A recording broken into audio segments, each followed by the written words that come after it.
In this world, dragons are magical and powerful creatures with ancient lineage, true predators, and natural enemies of humans. Because of this, there are dragon hunters who make a living by accepting missions to kill these creatures and protect the cities. There are two ways to do this. The first is by freezing the dragon's blood with silver, an aura that emanates from silver weapons. And the second way is simply letting the sunlight burn their bodies. The anime begins by showing Ragna, one of these dragon hunters, emanating silver from his own hand to freeze several dragons with just one touch. Despite having this immense power, he desired to be even more powerful, showing that he was never satisfied. However, all of this was just a vision of the boy who was in the middle of training, trying to face a dragon with little result, which was a terrible time to have visions. Realizing that Ragna was having difficulties, his partner Leonica steps between him and the creature, easily finishing off the dragon. Leo tells him that he needs to stay more focused during battles as she does, and Ragna thanks her for her help by patting the girl on the head. Next, they burn the dragon's body and freeze its heart with silver, completing the job. When they return to the city, we see that Leo is considered a prodigy for having killed dozens of dragons alone, being the best hunter in the city of Ranabera, responsible for killing most of the creatures there despite being only 12 years old. Everyone envied and admired the girl, giving her various nicknames, but for Ragna, her only loyal partner, she is a hero whom he is sure will become even stronger as she grows up, and he takes several photos of his little heroine to document her growth. However, unlike Leo, Ragna had no ability to hunt dragons, which led some people to mock their partnership, like Sykes Charluk, ranked as the second best dragon hunter, with the highest number of creature kills in the city after Leo, which disappoints him because the girl didn't even know who he was. Sykes tells Ragna that he is only slowing down his partner, as his abilities are well below average, calling him nothing more than a burden. However, Leo immediately draws her sword, pointing it at Sykes to defend Ragna, leaving the hunter speechless. Leo asks him what he seeks with his silver sword and how much he desires to achieve what he wants, explaining that she seeks to have maximum strength, become stronger than anyone or anything. Because of this goal, she became a dragon hunter, as dragons are the most powerful creatures of all, and to prove that she is indeed the strongest, she wishes to face even the feared dragon god. She then asked all the people in the area if anyone wants to join her, promising to share everything they desired, such as wealth, status, and even glory. However, everyone remains silent and only Ragna speaks up, swearing to follow her as long as he can. Although she just delivered a speech worthy of the #1 dragon hunter, showing experience and determination when speaking with her partner, it becomes clear that she is still a 12-year-old girl. Even though she's a prodigy, there are still simple things that every child has, like wanting to sleep without taking a bath. At night, Ragna puts her to bed and lets her sleep peacefully while he goes to train, as his greatest desire is to become at least somewhat useful to Leo before he dies. He knows that, as he has no talent for hunting, he will never come close to her level, and he is certain that he will die at the hands of a dragon, but he wants to help her in some way before his departure. However, at that moment, he sees the figure of a man who tells him that he will never fulfill his wish of being useful to Leo because he will lose her before that happens. Then Ragna starts having visions of the city in flames, being attacked by multiple dragons, and shortly after, he sees his worst nightmare, the girl being killed by one of the creatures. Seconds later, he wakes up, realizing that he had fallen asleep while training, but is still scared by the fact that he can still hear the voice of the strange man in his head, saying that her time was near. The next day, Ragna goes shopping to cook whatever Leo wants, fulfilling all her wishes, making the girl very happy.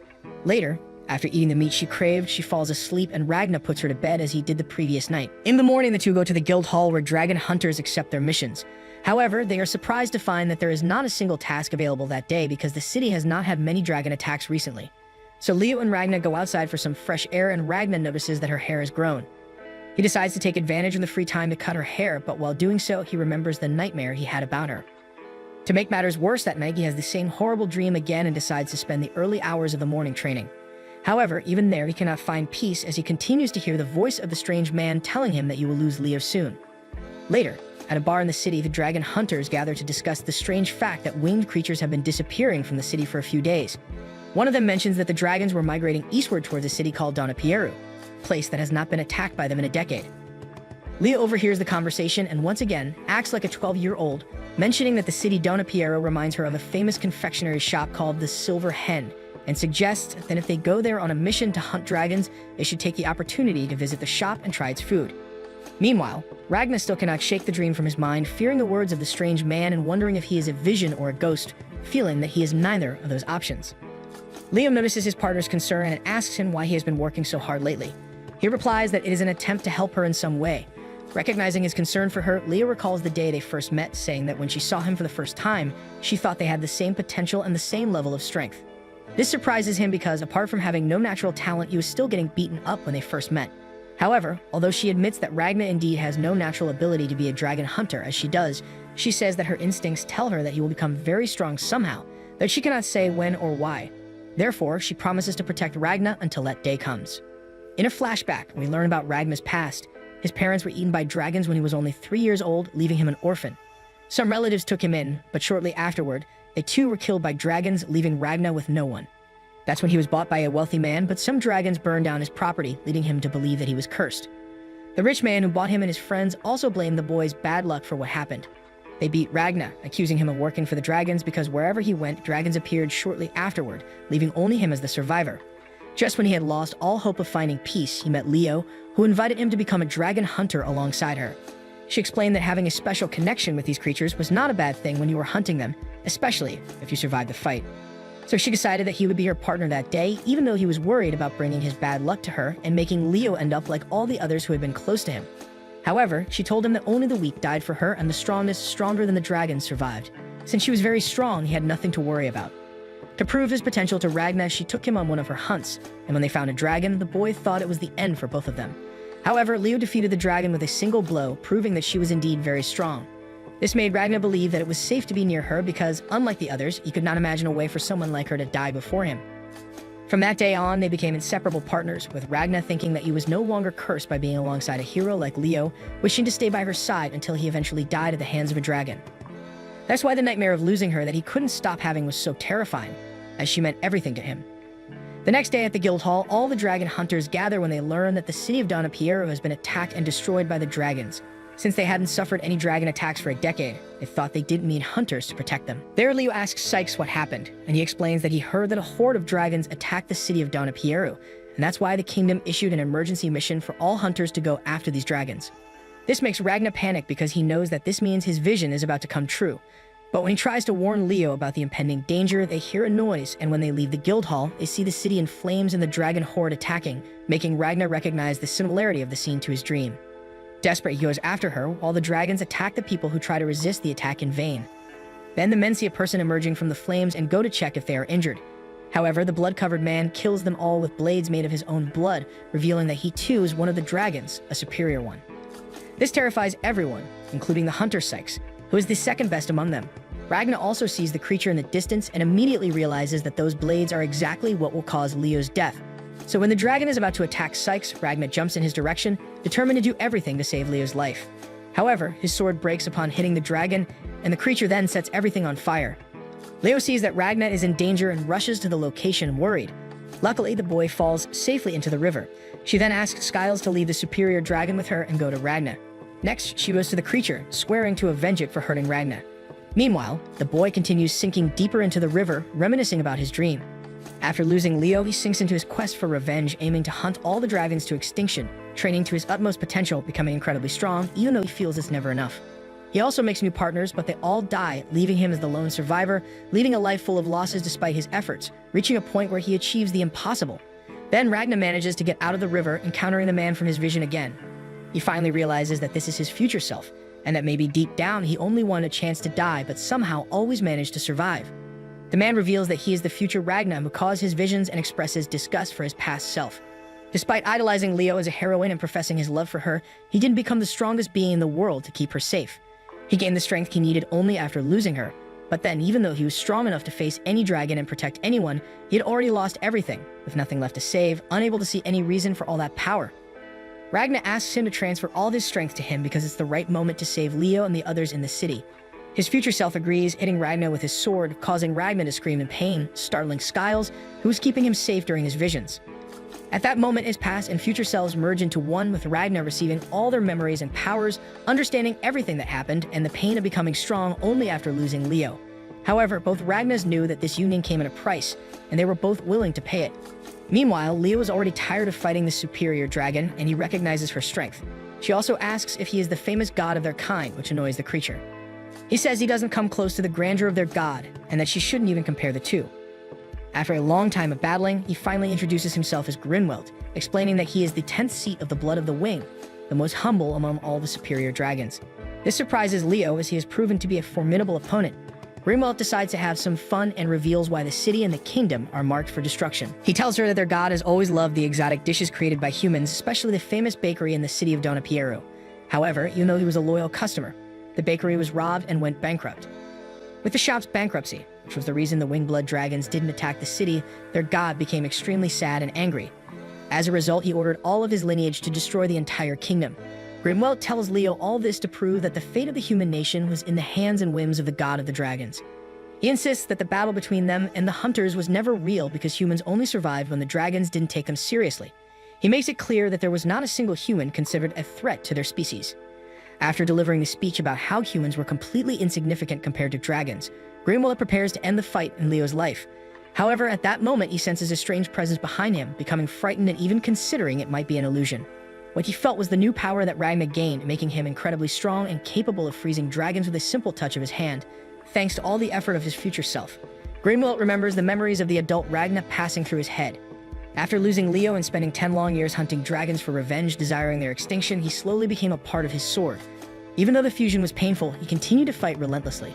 After 5 years, he had completely merged with his silver sword, making his own body a powerful weapon radiating silver. 3 years later, he developed a technique to increase the silver in his body. After another 4 years, he learned to control it at will. After a total of 10 years, he became a being far beyond human capacity, mastering his silver battle arts technique. All these years of training and techniques were now in the present Ragna.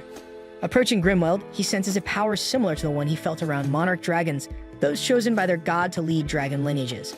Despite feeling this supreme power from Ragna, Grimwelt denies being afraid of a mere human and assumes his true form, enabling him to use his full potential. He starts another speech about how dragons are powerful and humans are weak and inferior.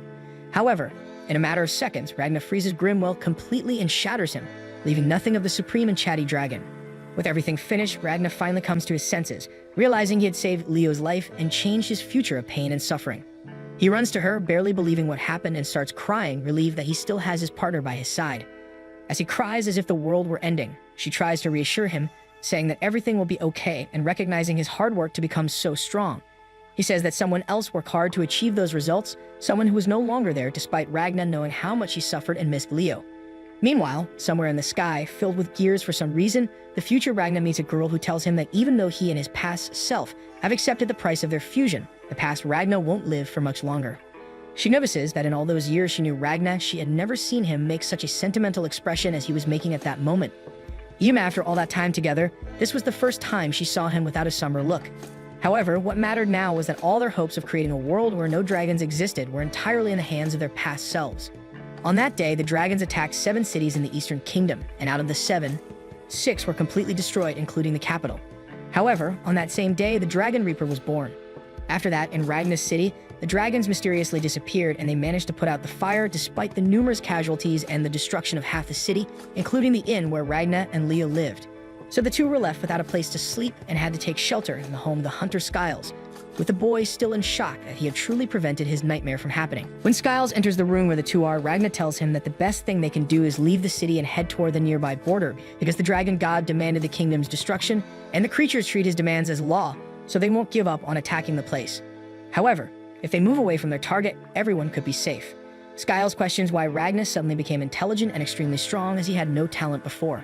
He asks how Ragna gained all that power to defeat Grimwelt so easily, but before he can answer, Ragna falls asleep on his bed. Leo explains that even though he spent many nights training hard while she slept to achieve those results, all that strength was draining him and making him unstable. At that moment, Ragna starts calling for Leo, and she tries to reassure him that she's right by his side, but he continues to call her name. Suddenly, she and Skiles hear a noise and go to see what it is, leaving Ragna sleeping. Outside, they are startled to see that, for some reason, the forest is attacking them. Leo rushes to the site of the attack, with the woman who was with Ragna from the future saying that their story is about to begin now that their paths will cross. A little earlier, we see that somewhere within the forest, a chef serves a roasted lamb dish to a portly man named Marugubud. Clearly, the chef and his staff were very afraid of him, and with good reason. As soon as he tastes the food, Marugubud exclaims that he found the meal delightful, but nothing compared to the taste of the chef. He reveals himself to be a very hungry dragon. He devours the chef, leaving his 2 staff members horrified, but they also don't last long. Next, he moves on to the last person standing and says that the dragon god demanded the destruction of all humans in that kingdom, which means he can devour as many people as he pleases. Then his tentacles start to spread throughout the city like vines, which are the attack Leo and Skiles saw coming toward the forest. The dragon captures the poor girl and prepares to feast on her, just as he did with the others. Meanwhile, dragon hunters rush into the forest, trying to defeat the tentacles they encounter on their way. However, Skiles doesn't understand how a dragon is attacking because they are creatures that should not withstand sunlight. This makes him doubt if they can trust something as basic as this information. Nearby, Leo is attacking the relentless tentacles that keep emerging.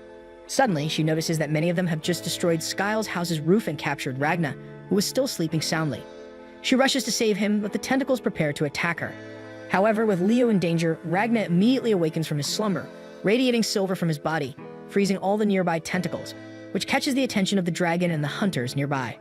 He then realizes what's happening and runs towards the dragon, completely ignoring Leo, who is calling for him, asking him to wait for her but ends up falling behind because she struggles to keep up with his pace.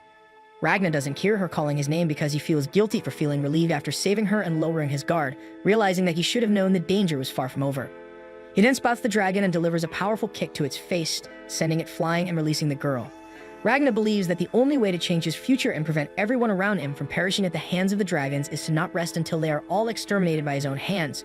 However, he wonders if he is truly capable of such a task, considering that even his future self couldn't succeed. It's only at this moment that he recognizes the girl right next to him and realizes she is Crimson, his future partner. Ragna believes that Crimson must have come to find him, but her reaction indicates it was merely a coincidence. Nonetheless, he remains excited because now they can join forces in their mission to exterminate the dragons. However, the girl denies being Crimson and begins to introduce herself. Ragna interrupts her, claiming her name is Eliza Yorkshire, a 14-year-old girl from a farming village, where she worked for a man whose property was attacked by a dragon and she disappeared since then.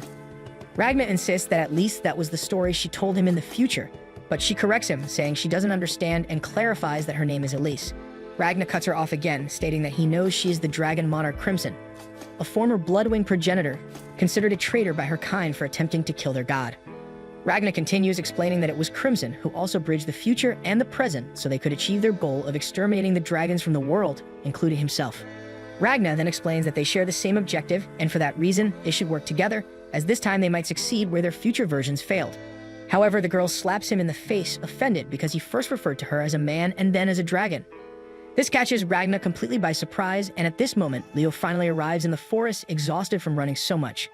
However, she's not the only one who arrives, as the dragon has also returned and is very angry that a mere human kicked it in the face. He attacks Ragna, determined to tear him apart, but Ragna tosses a small ball into the dragon's mouth, causing it to explode as he carries Leo to a safe distance from the blast. Elise observes Ragna from a distance, and Leo looks at how everything froze due to the explosion, recognizing that her partner has become strong, just as she always felt he would, saying she just didn't think it would happen so quickly, and now it will be challenging for her to catch up to his level. Ragna then asks Leo to take the city's residents to safety at the border while he stays behind to handle something. He mentions that he will meet her once he's finished, but Leo insists that they won't part ways and she will stay with him. Ragna explains that it will be dangerous for her, but Leo points out that there's always danger in the dragon hunter's line of work and asks why he's trying to leave her behind.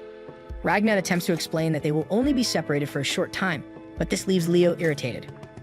The boy is surprised, as he has never seen her lose her composure like this before, considering that she always appears strong, calm, and resolute, with better judgment and confidence than many adults. However, in this situation, he realizes that she is still just a 12-year-old child. Ragna recalls what his future self said about idolizing a young girl and taking advantage of her, making him understand what he meant, as he was weak, forcing her to be stronger than necessary.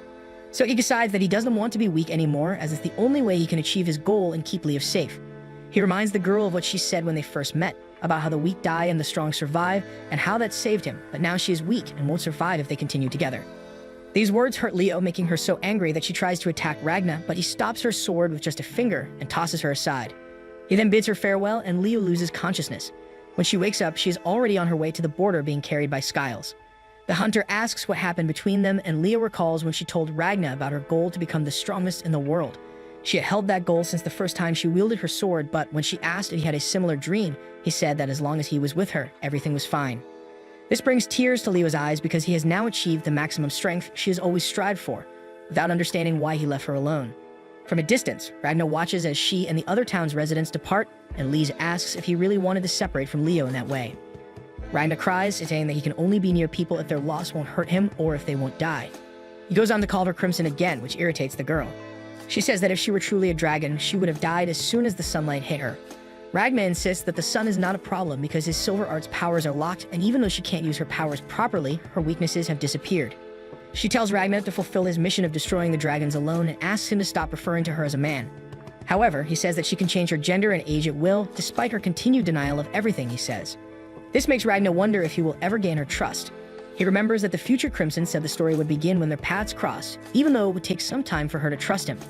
So he tries to win the girl over by mentioning the things he knows and what he can do for her, explaining that he is well-versed in arithmetic and accounting, as well as reading and writing since he studied to assist Leo. He also says he can cook delicious dishes and perform other household chores, and he can make her life easier by doing various tasks for her, promising to do all the activities for her, just like he did for Leo. However, Lise finds everything very strange and refuses to form a partnership with him. At this moment, Ragna collapses with a fever, and while he's unconscious, she decides to examine his body, inadvertently revealing her dragon eye. In the future, Ragna met Crimson after defeating a dragon. She appeared to him, admitting she was impressed that a human body had reached such a high level of power. He quickly struck her down, but Crimson reappeared, asking them to join forces as together they could exterminate the dragons. However, as he was a dragon himself, Ragna struck her down again. Crimson reappeared once more, but this time with a different age, insisting that they work together. In the present, Ragna finally awakens and Lise tells him that she helped him because she couldn't abandon the person who saved her. Ragna thinks he fainted because his body hadn't acclimated to the silver battle arts yet. Lise then asks if it's true that the dragon god ordered them to destroy the kingdom, and Ragna confirms it, saying they need to start hunting all the dragons right away. He explains that they had already accomplished this more than 20 years in the future, but now that they met earlier, they could start the hunt sooner. However, she continues to pretend not to understand, as no human knew her true form, and she doesn't understand how he knows about the future, as something like this had never happened before. Still, she admits that it seems to be quite fun, because while examining Ragna's body while he was asleep, she discovered he is fused with his silver sword, which allows him to generate and emit it. She doesn't understand how it works, but it's evident that Ragna's potential is incredibly high, which excites her and makes her want to test this new method of killing dragons. Suddenly, a dragon flies past them in the direction of the city where the people were. Immediately, Ragna carries the girl and starts running towards the dragon, determined to save the people. He asks if she has any orders, making it clear he will obey whatever she commands, which excites her. She denies being Crimson once again, but orders him to destroy all the dragons. Then, after reaching the location where all the dragons were flying, Ragna prepares to face them, creating several silver swords that defeat the dragons one by one. Crimson examines one of the weapons and realizes that, while not very well made, it has enough potential for a second-rate hunter to eliminate even superior dragons. This makes her imagine how incredible it would be if they could equip an army with such weapons. She then releases her servant, a slime inside her stomach, and finally takes on the appearance of Crimson, eliminating the remaining living dragons. Ragna is pleased to see that he was right about her being Crimson, and she says she'll accept joining forces with him on the condition that he drinks a poison that will only take effect if he attempts to rebel against her, as his silver power poses a threat and she needs some guarantee. She tells him to drink it if he truly wants to be used by her, thinking she will have to deliver a convincing speech to persuade the boy. But Ragna drinks the poison without hesitation, which surprises her.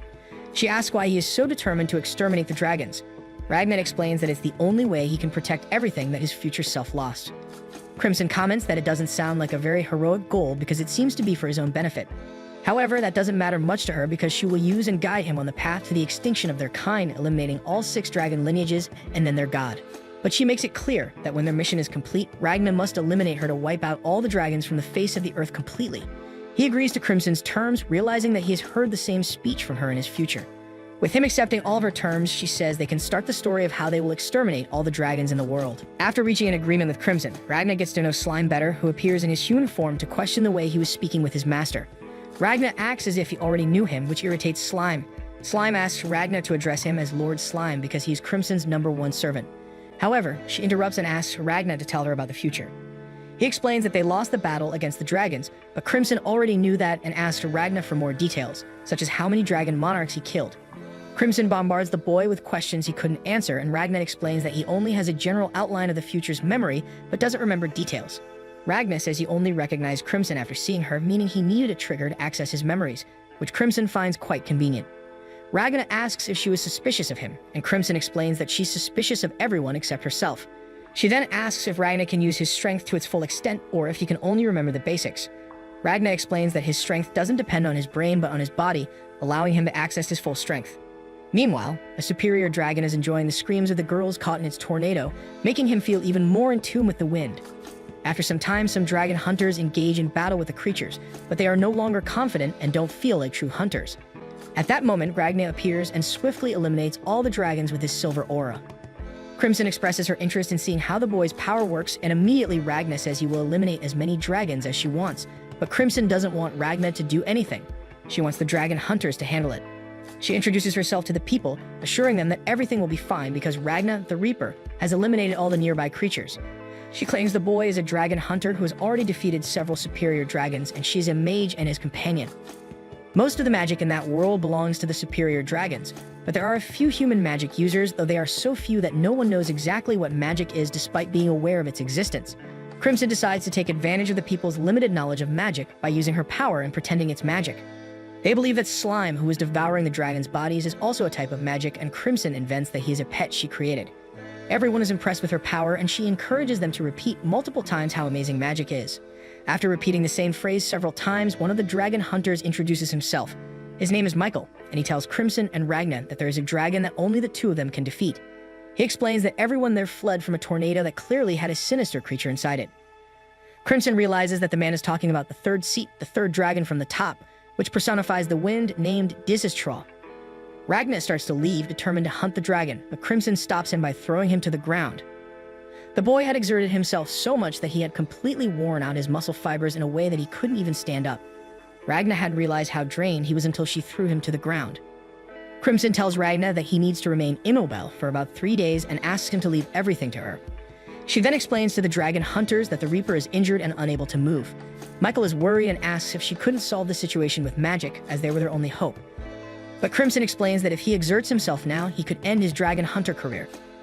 Another man asks if she couldn't go in his place, and Michael offers her any amount she wants, explaining that they were all willing to sell their equipment. Crimson realizes that they were willing to give up being dragon hunters and decides to have some fun. She declines Michael's offer and asks why they were so obsessed with hunting Dizzystraw. After all, they were no longer in danger of their lives and could simply move on. She questions why they offered to pay any amount for the two to defeat a dragon that was no longer a threat to them. However, Crimson knew very well why they were doing this, as Dizzystraw had a wide attack range. Anyone in its path had to run quickly without a moment to spare. If they all survived a dragon like that, it could only mean they heard people pleading for help behind them but ignored it to escape. After a while, they heard silence because those who begged for help had already been caught by the wind and felt the excruciating pain from its cuts. Because of this, they were now feeling guilty, as if they had blood on their hands. Michael confesses that they indeed went through all that and can't bear the voices of people still sounding in their heads. Everyone had a sense of guilt, but Michael says they knew they couldn't even scratch a superior dragon. Crimson takes this opportunity to remind them of the pride they felt as dragon hunters who protected people. Michael remembers the feeling, but at the moment, they all felt weak, seeing themselves as prey of dragons, not heroic hunters. But if the problem was power, Crimson shows them the solution in her hands, presenting Ragna's Reaper sword. She says she can't guarantee their lives, but with that weapon, they can gain the power they need to face even a superior dragon. After giving hope to everyone, she asks them to return to being dragon hunters and prepare for the hunt. And so Crimson takes them to the city of Tortir, a place full of debris. As she opens a door with her key, they see a room full of weapons, and Crimson explains that she created it with magic, leaving everyone in awe. They had never seen weapons like those, and Crimson explains that what really matters are the bullets. While Ragna recovers his body, the men train in marksmanship to prepare for the hunt. At that moment, Crimson notices that Ragna was acting a bit strangely. She asks if he's worried that she's using people as pawns. However, the boy says he doesn't care about that since he knows Crimson will help them win, despite Crimson repeating that she's ensuring victory, not their lives. Ragna then confesses that he was bothered by just lying around doing nothing, and that he didn't like it when she called him the Reaper because people could lose their lives by being associated with him. Crimson reminds him that Ragna only wants to keep those who are unafraid to lose their lives or can't afford to lose close, and that's why he chose to be with a dragon like her instead of Leo. Ragna says that Leo isn't her concern, but Crimson retorts that she is, as Leo was the reason he was in that fight, and that's why she didn't know what would happen if Ragna lost her. Crimson wanted the boy to destroy all the dragons and wouldn't tolerate him giving up on the reason he became a dragon hunter, making Leo important to them once they became allies. Ragna then opens up to Crimson. He explains that he feels Leo is safer near him because leaving the girl alone doesn't guarantee her safety. But even though he knows that, he can't bear the idea of losing Leo right in front of his eyes because just imagining it feels like his heart would shatter. Crimson says she can understand him a little, feeling somewhat pleased. She suggests he should put Leo into one of his empty storage containers so he could render her in a vegetative state, ensuring she doesn't resist and remains asleep in a safe place while he finishes exterminating the dragons in the world. For the dragon, it was the perfect way to protect Leo, but obviously Ragna doesn't like the idea at all and even tries to punch Crimson with the limited movement he had. Crimson finds the situation amusing and Ragna calls her miserable, but the dragon doesn't care because for Crimson, that's one of her main characteristics. She then mentions how annoying Ragna's attitude was when they first met, acting as if he knew everything about her when he knew nothing. Despite that, Crimson assures Ragna that she will kill Dizzystraw, and that while she does that, he can continue to recover and build his silver aura. Crimson then recalls that he once said he felt cursed. So she takes a weapon and shoots herself in the head. Ragna is horrified, but immediately, Crimson reappears in a new body, proving that she indeed lives under a real curse, and she asks him never to say something like that again. Then she goes to Slime. He says that he extended one of his eyes throughout the entire city as she asked. As a gift, Crimson offers her body for Slime to feed on, making her servant very happy. He shows her everything he saw in the city, explaining that it was all destroyed and the tornado was in the middle of it, with Dizzystraw and many people inside it, floating in the wind. He says there are 16 victims in total, all of them women, all of whom are already seriously injured and lifeless. This makes Crimson think about how lonely Trawd is. But while he was busy, he wouldn't bother anyone, so she decides to take advantage of the situation. While thinking, Slime feeds on her body, becoming very excited. Crimson then says it's time to attack because there are no survivors in the city, making it much better for them. However, she decides not to reveal the entire situation to Ragna and the other dragon hunters.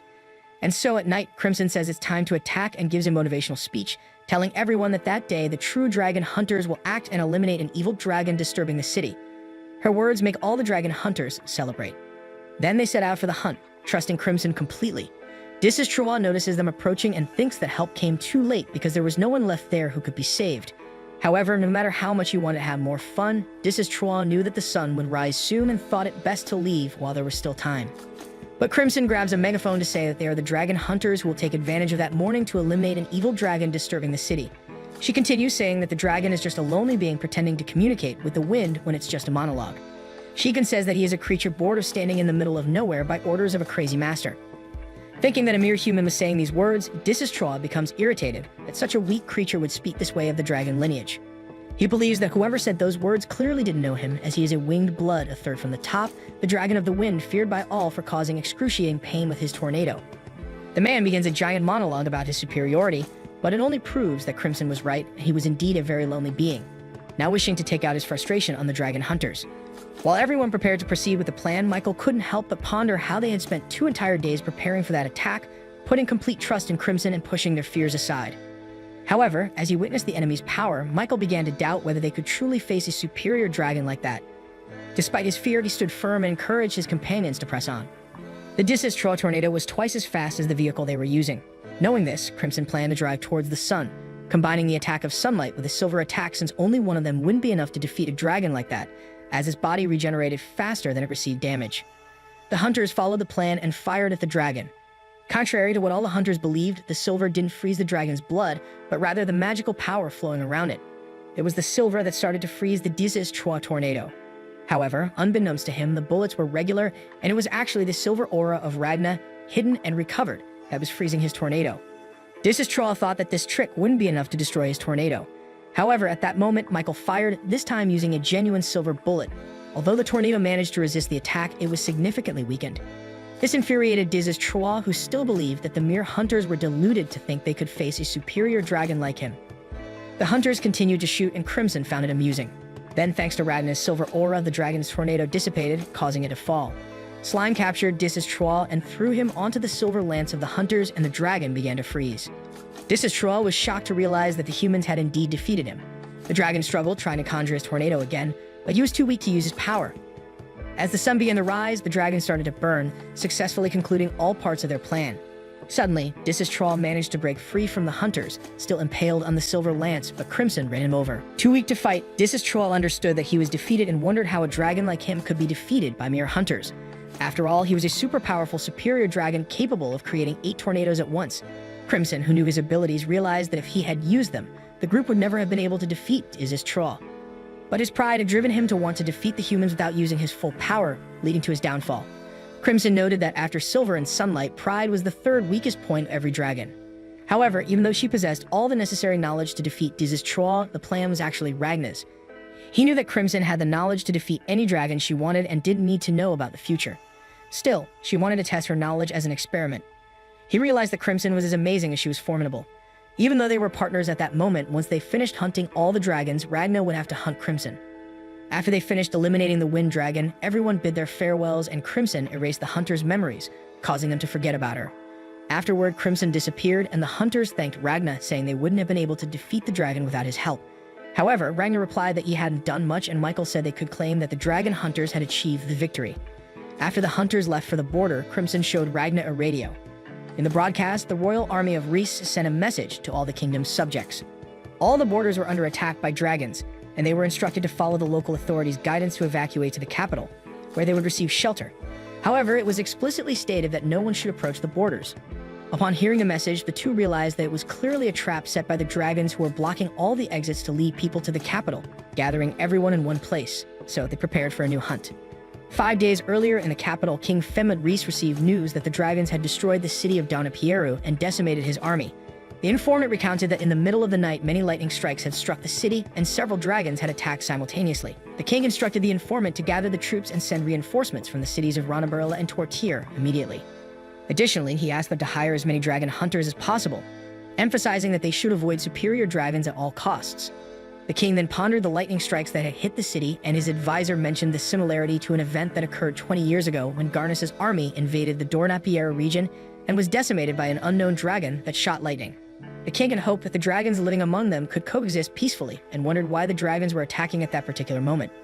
But he remained calm because the city was protected by a barrier and not even the strongest superior dragon could breach it. Ironically, at that very moment, a dragon appeared. She was a winged girl who looked like an angel. She apologized for her unexpected visit and introduced herself as Artemisia, a first-level dragon from the winged lineage, crowned by the dragon god. King Femud recognized her as the dragon with angelic wings known as the King of Wings. Artemisia was pleased with the title given to her by humans. He asked how she had managed to breach the barrier. The capital was protected by a solar wall that absorbed sunlight's energy and converted it into a protective aura, making the city glow even at night, known as the sunsect technique. Artemisia reassured the king that the barrier was working perfectly, and that it even made her struggle with the heat. Realizing that his barrier didn't affect Artemisia, the king thought of her as a mysterious being no one knew much about. Femud didn't understand her true role in the war between humans and dragons. Seeing the king's concern, Artemisia assured him that his subjects couldn't move, but nothing bad would happen to them. She explained that she had frozen the world with her temporal manipulation magic to prevent the city from panicking about her visit. She apologized for freezing his city and explained that she did it because she wanted to talk to the king and offer her apologies. This caught King Femud off guard.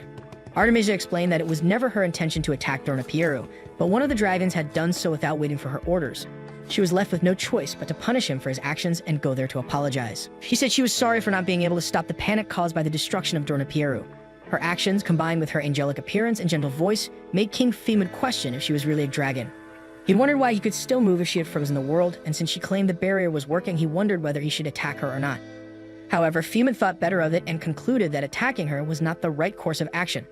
Not only was the winged dragon not showing herself as a threat, but it would likely lead to war against her entire lineage, resulting in the annihilation of his kingdom.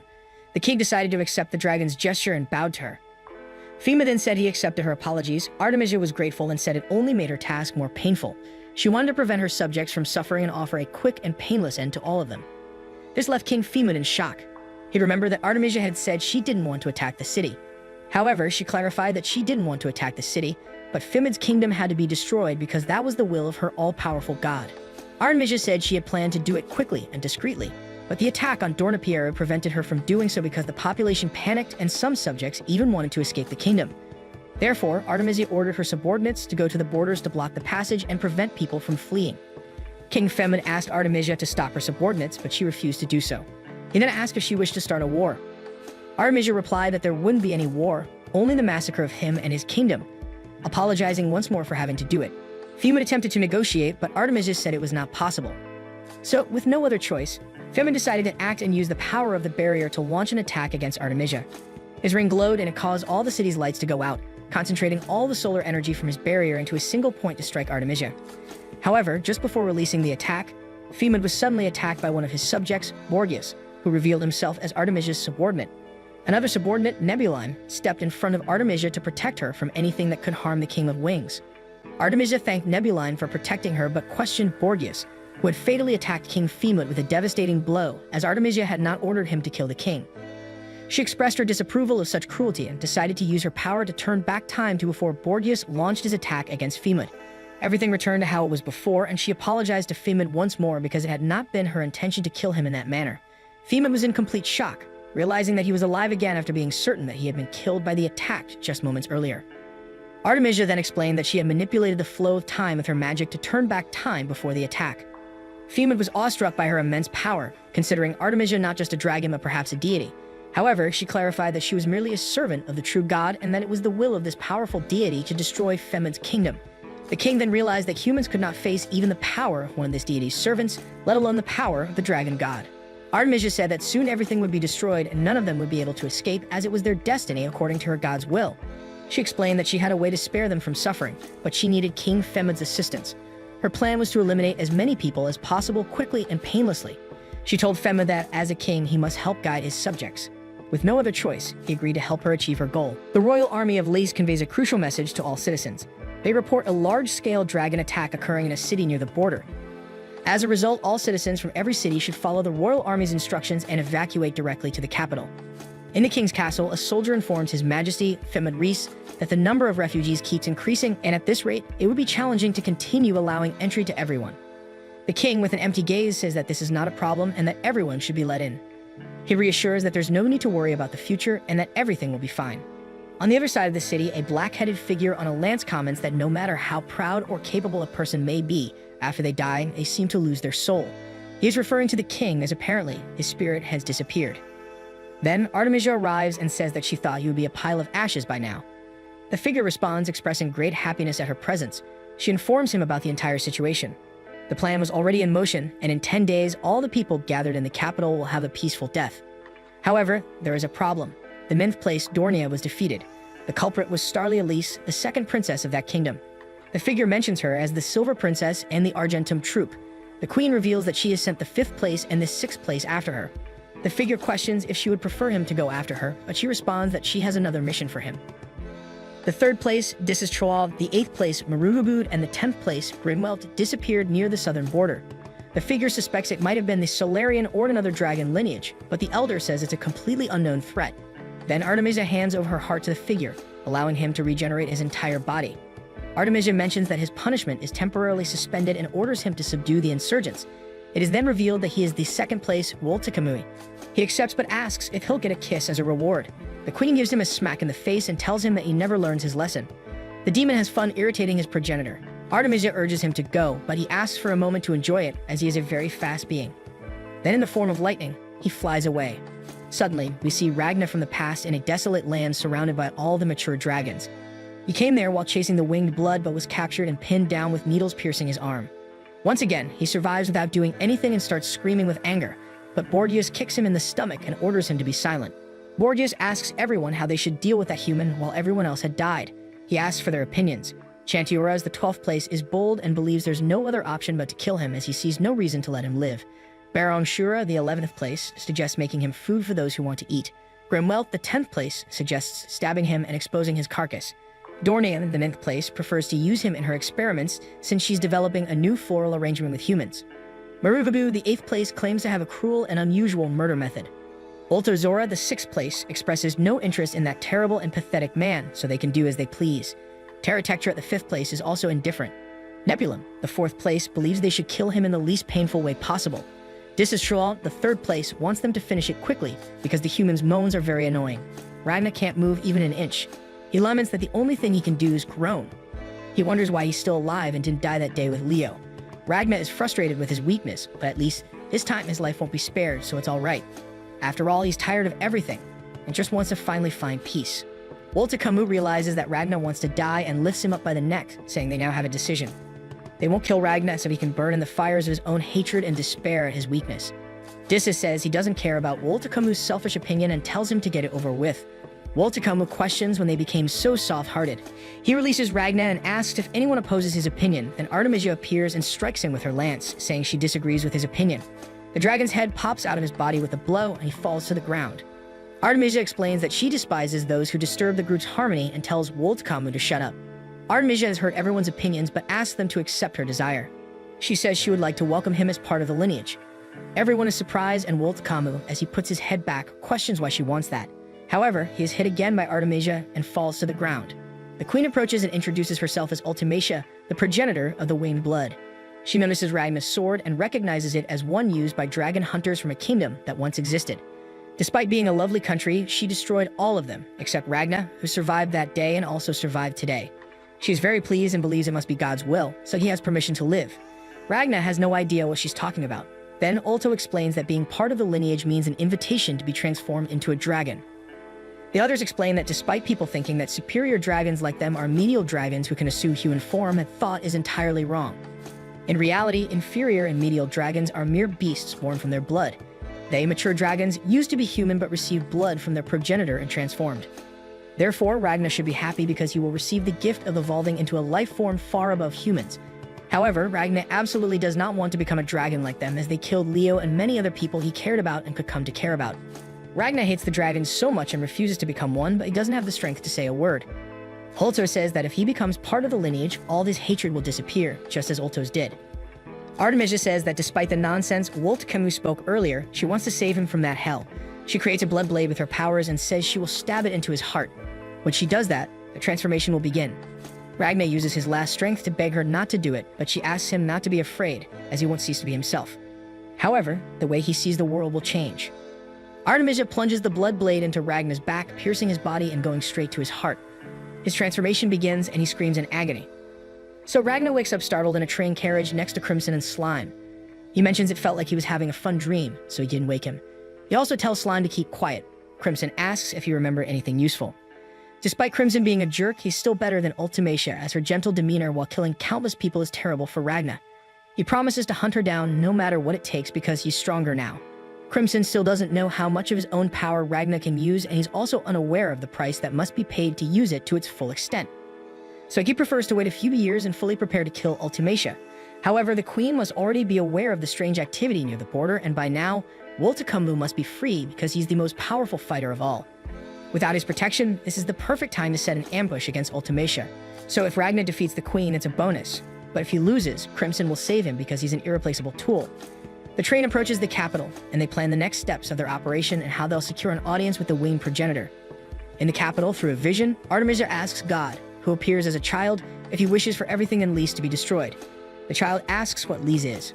Artemisia deduces that this country no longer exists in God's mind. Therefore, everything in this world that isn't in God's mind must be obliterated. After all, they are God's members, and the lineage exists for that reason. She weeps for all the members of the lineage who have died because none of them served as God's members. They weren't fit to be part of the lineage. She pleads to at least let the destruction of that country be an offering. Amid the citizens, Smile is impressed by the size of the capital. Crimson explains that they are in the new district, the commercial center of the capital. It's the most bustling region of the city, and they are just crossing the second castle wall to enter the old district. Moreover, Crimson asks that from now on, they address him only as Veronica. When they look to the side, Ragnar is vomiting. He explains that he gets sick in crowds. Crimson thinks it's a joke and an improper weakness, given that he survived in Ronabera, which is also a large city. Ragnar tries to remember and recalls that the reason was Leo, who had always been by his side. Crimson questions if they should cancel a hunt due to Ragnar's condition. However, he promises that he will be fine because no matter what happens or how sick he is, the moment Ultimacia enters his line of sight, he will hunt her. So Crimson supports Ragnar on his shoulders to continue. He asks him to pretend that he's Leo by his side, but Ragnar says he will never be like Leo. After some time, the trio arrives in the old district. Crimson prepares for the operation, but Ragnar is very unwell. So he asks Slime to stay and take care of Ragnar until his return in 2 hours. Crimson orders Slime not to get into trouble, move unnoticed, and not mention the enemy's name out loud. Crimson leaves the two and moves through the crowd. He notices that despite the many people, the flow of evacuees should have already exceeded the city's limits. He wonders how it can still accommodate more people. There's only one explanation. They are gradually reducing the number of people by secretly eliminating citizens. Meanwhile, Nebulum finishes the selection of people for the day, just waiting for nightfall. Borges asks where the progenitor is, and Nebulum replies that she went to see the situation of the evacuees. Borges is furious because it's their duty to oppose the queen's whims. Nebulum explains that the progenitor is in the old district. In another part of the capital, Lieutenant General Rowan enjoys dinner with 2 beautiful women. He flirts with the ladies and suggests they go up to his room. However, Crimson arrives and asks if he can join the conversation, already knowing Rowan. Minutes later, the lieutenant is on his knees asking Crimson, calling him by the name Veronica to notify him when he's coming so he and his servant can prepare a proper reception. However, Veronica smacks Rowan and reminds him that he ordered him to gather information while posing as a high-ranking army officer, but seems more focused on having fun. So Veronica asks another servant named Chimera to appear as well. She comes from outside the window, transforming from a feline to a human, and pledges her loyalty to her master. Then Veronica explains that everyone needs to cooperate so that Ragnar can kill the winged monarch. In the midst of the crowd, Ragnar and Slime watch a military performance. The soldiers lower a large curtain, revealing petrified dragon heads that start to catch fire. The captain promises that the Royal Lace Army will kill every last dragon and keep its population safe. Ragnar steps away and bumps into a hooded girl. He looks and is shocked to realize it's Ultimacia. Then he remembers what Crimson said earlier. If he ever encountered her, he should, under no circumstances, fight her alone. If that happens, the hunt would be over. Sensing Ragna's odd behavior, Ultimacia approaches and asks if he's feeling unwell because he looks extremely pale. Crimson informs his servants Golem and Chimera that Ragna will be fighting Ultimacia. Therefore, they all need to cooperate so they can kill the Winged Monarch. Golem questions this as he thought their only job was to keep an eye on the blood of the wings while they destroy the country. However, Crimson reveals that he has discovered something intriguing called Ragna, and because of that, the situation has changed. At that moment, they had a great opportunity to hunt down the Winged Monarch. Golem gives advice saying they shouldn't challenge Ultimacia now. However, Crimson disregards his advice and the servant becomes indignant. Using his reconnaissance drone, he saw the exact moment when the Winged Monarch took control of the capital while using her time control magic. Golem asks his master how he will overcome something like that. He asks him not to worry as only Ragna will fight, not them. The boy's combat skills are greater than those of the two servants. Thus, Golem is relieved to have such a powerful ally, but he remains concerned. He can't help but wonder what it really means to be strong when facing the power to control time. Meanwhile, Ultimacia encounters Ragna and asks if he's feeling well because of his appearance. Ragna is torn by his thoughts as a part of him wants to follow Crimson's instructions and avoid the fight, but another, manifested by his past self, wants relentlessly to attack Ultimacia at that moment. She is alone, and this is a great opportunity, even though she shows no apparent hostility. He is hesitating, but his thoughts are consuming him from the inside. Back with Crimson, Golem and Chimera bicker like children. The servant asks for permission to do the job alone, claiming that her partner is overwhelmed by cowardice. He calls her a brainless bird-brained beast, and she finds it amusing to hear that from a noisy pile of scrap metal. Golem starts teasing her by asking her to solve basic math problems, and while he can answer quickly, she struggles. He doesn't tire of taunting his colleague until Crimson approaches and smacks him with his fan. Like a mother separating her children in a fight, Crimson tells them that they are works of art he created with his knowledge and skills, even though he used different approaches for each. Therefore, insulting each other is the same as spitting on their master. Crimson forgets what they were talking about, and Golem shows his fly-shaped drone. The servant uses the drone to project images of the Winged Monarch using her time control magic. The three of them are impressed by the power of time control. Then Crimson asks Golem to self-destruct, leaving him shocked and confused. The master asks if he's insinuating that Crimson is acting like an obsessed fool with his new toy. Golem realizes the problem he has created for himself and becomes afraid, but Crimson says it would be inconvenient for him to do it now, and it's better if he explodes during the battle. He begs for mercy, and the master loses patience and kicks him to the ground. Crimson then reveals that the time control magic is not invincible, and those images are proof of that. Elsewhere in the country, Wolta Kamui arrives in his lightning form and encounters the group of warriors who fought against Troa. He is upset that the dragon was hunted down by those idiots. The warriors are frightened because they realize that this dragon is superior. Wolta Kamui says it's clear from their faces that they already know it's their time to die. He demands that they tell him everything they know about the guy who gave them those silver swords. They are free to refuse to provide the information if they have the courage. In the city, Ultimacia continues to stand in front of Ragna, who is paralyzed. Slime advises Ragna to keep his distance, as this guy might end up vomiting on her. He mentions Ragna's nausea in crowds and calls him a real wimp. The monarch apologizes and says she didn't realize. Slime accepts her apology without any issues and says that we all make mistakes. Ragna has his hand on the hilt of his sword, hesitating, but ultimately decides to give up. He won't fight, and he sees it as a better option to find Crimson and hunt down the monarch again later. In a very friendly manner, Ultimacia apologizes for the inconvenience and asks him to take care of himself.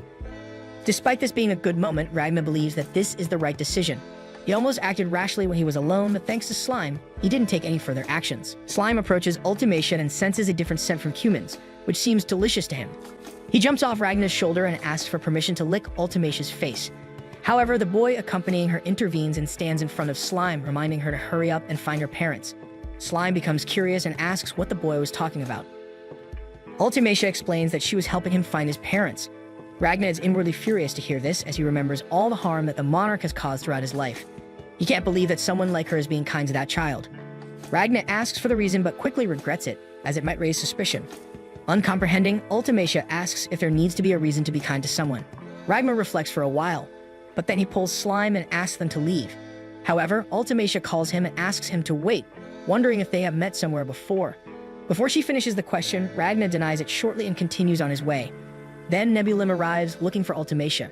He is relieved to find the monarch after searching for a long time. The elder is furious, and she apologizes for the trouble she caused. But before they continue their conversation, Nebulim asks who the guy is, pointing at Ragna and suspecting he might be a dragon hunter. Ragna places his hand on his sword in alert for what might happen. But the monarch explains that she initiated the conversation and that he was just feeling sick in the crowd. Nebulim then recalls that this kind of thing is normal and happens to many people, including him. Remembering it, he gets sick and vomits in the middle of the square. Ultimacia is concerned and suggests they find a less crowded place, But as she looks back, she realizes that Ragma and Slime have disappeared.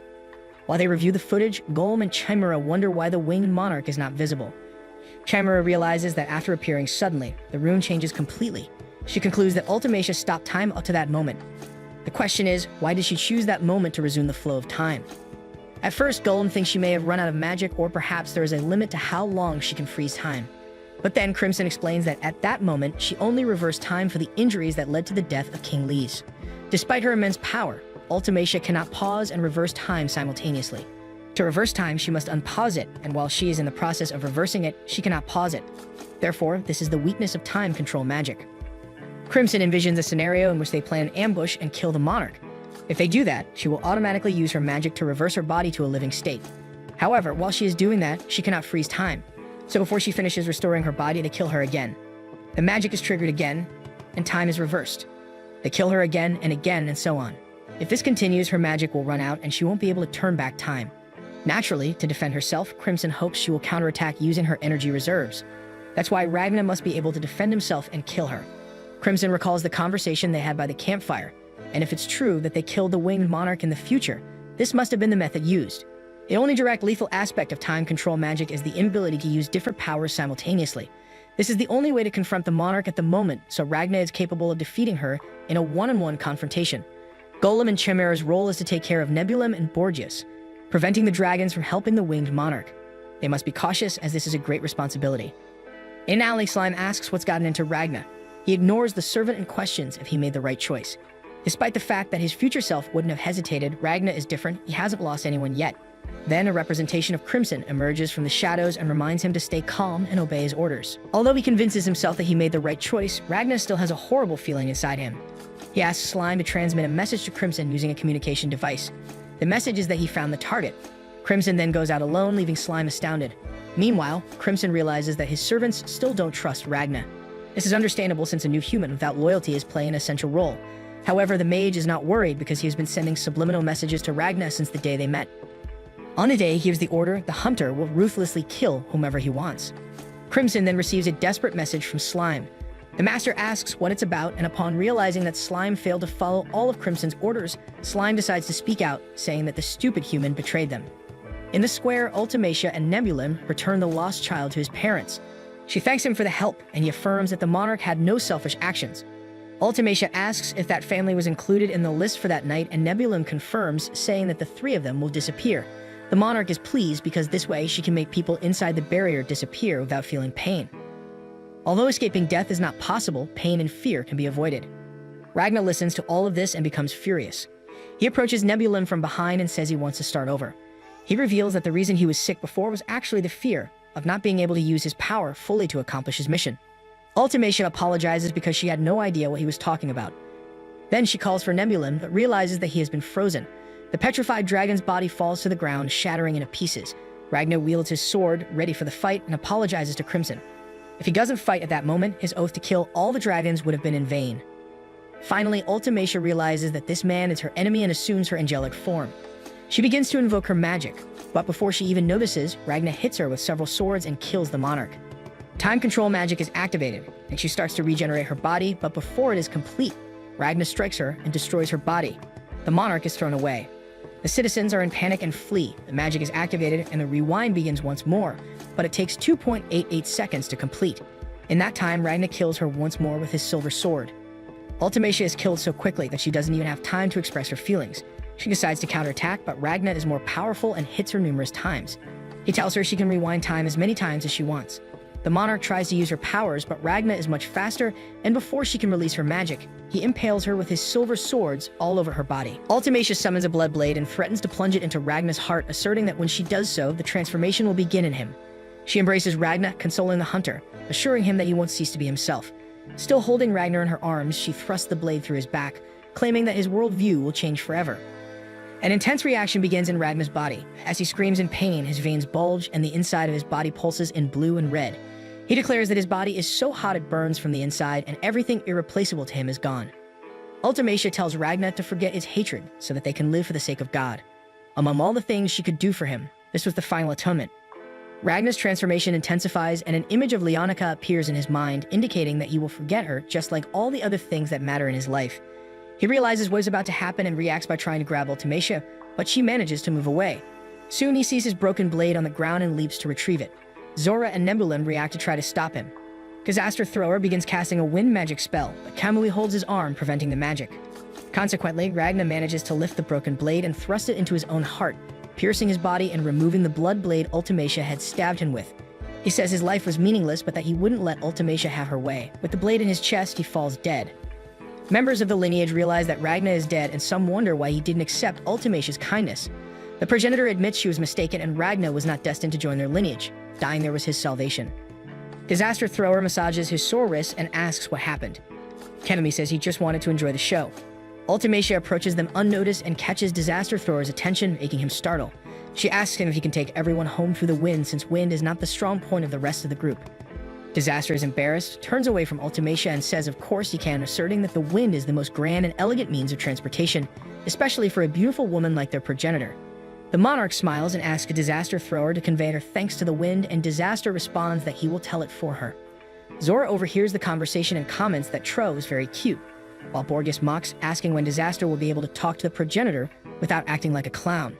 The Wind Dragon begins casting his magic to take the lineage away, but before leaving, Ultimacia tells Kamui that their lineage brings the world closer to what God desires and expresses gratitude to all those who have departed, wishing them to rest in peace. After everything is passed, Slime and Gollum arrive at the battle site. Slime sees Ragna's lifeless body, but being far away, thinks it's just trash someone threw away. Crimson approaches and tells Slime not to touch the body, deciding whether it's garbage or not.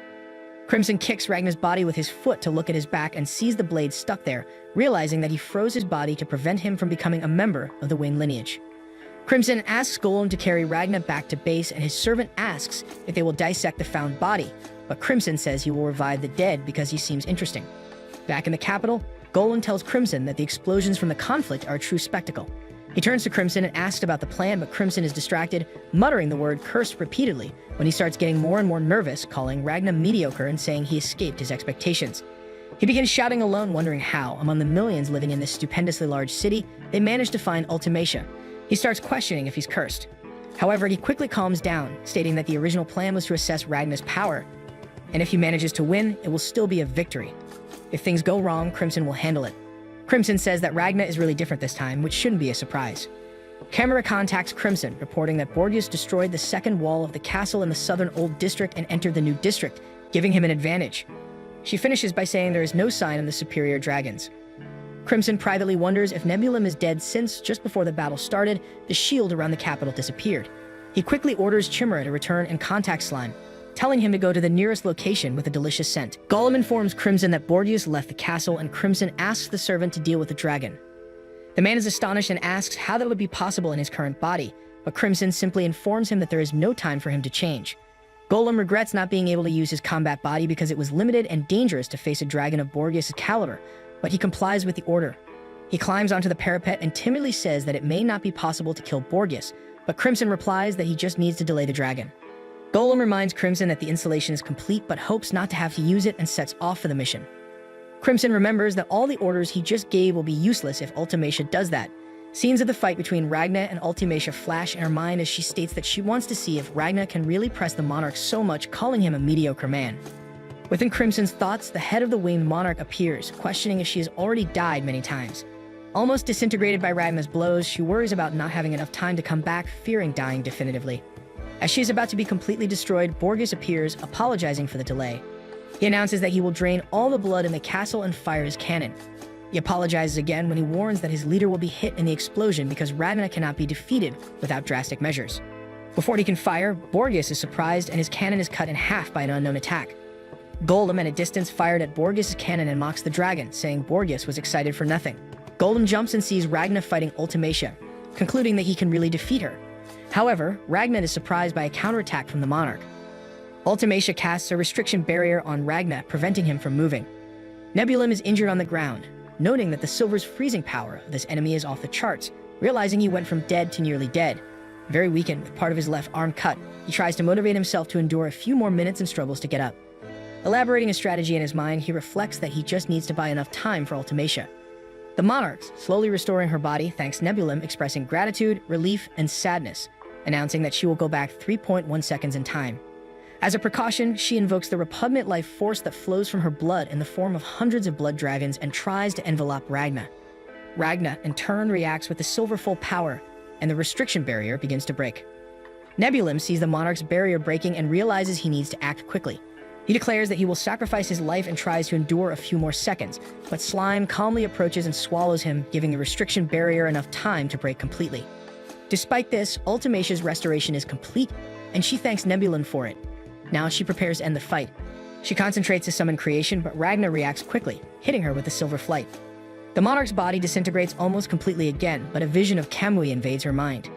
He calls her weak for a dragon monarch, criticizing her for taking 1 to 2/10 of a second to stop time, saying that in their world, a tenth of a second is the difference between killing and being killed. Ultimacia asks Kamui who they are, referring to his words. Kamui asks if it's not obvious, answering that it's him or anyone else who has reached an insane level of power. With a powerful kick, Ragna throws the rest of Ultimacia's body out of the capital, saying that he doesn't need to hold back anymore, and begins to punch the winged monarch. While the blows happen, Kamui continues to talk to Ultimacia in her mind, saying that if she ever faces someone very strong, he wants to be by her side to support her. But if he isn't there, she should use the foolproof card she has up her sleeve. She just needs to remember and execute the trick. With difficulty, Ultimacia stammers, but soon manages to issue a command with her voice, ordering all of creation to rewind, causing time magic to act once more.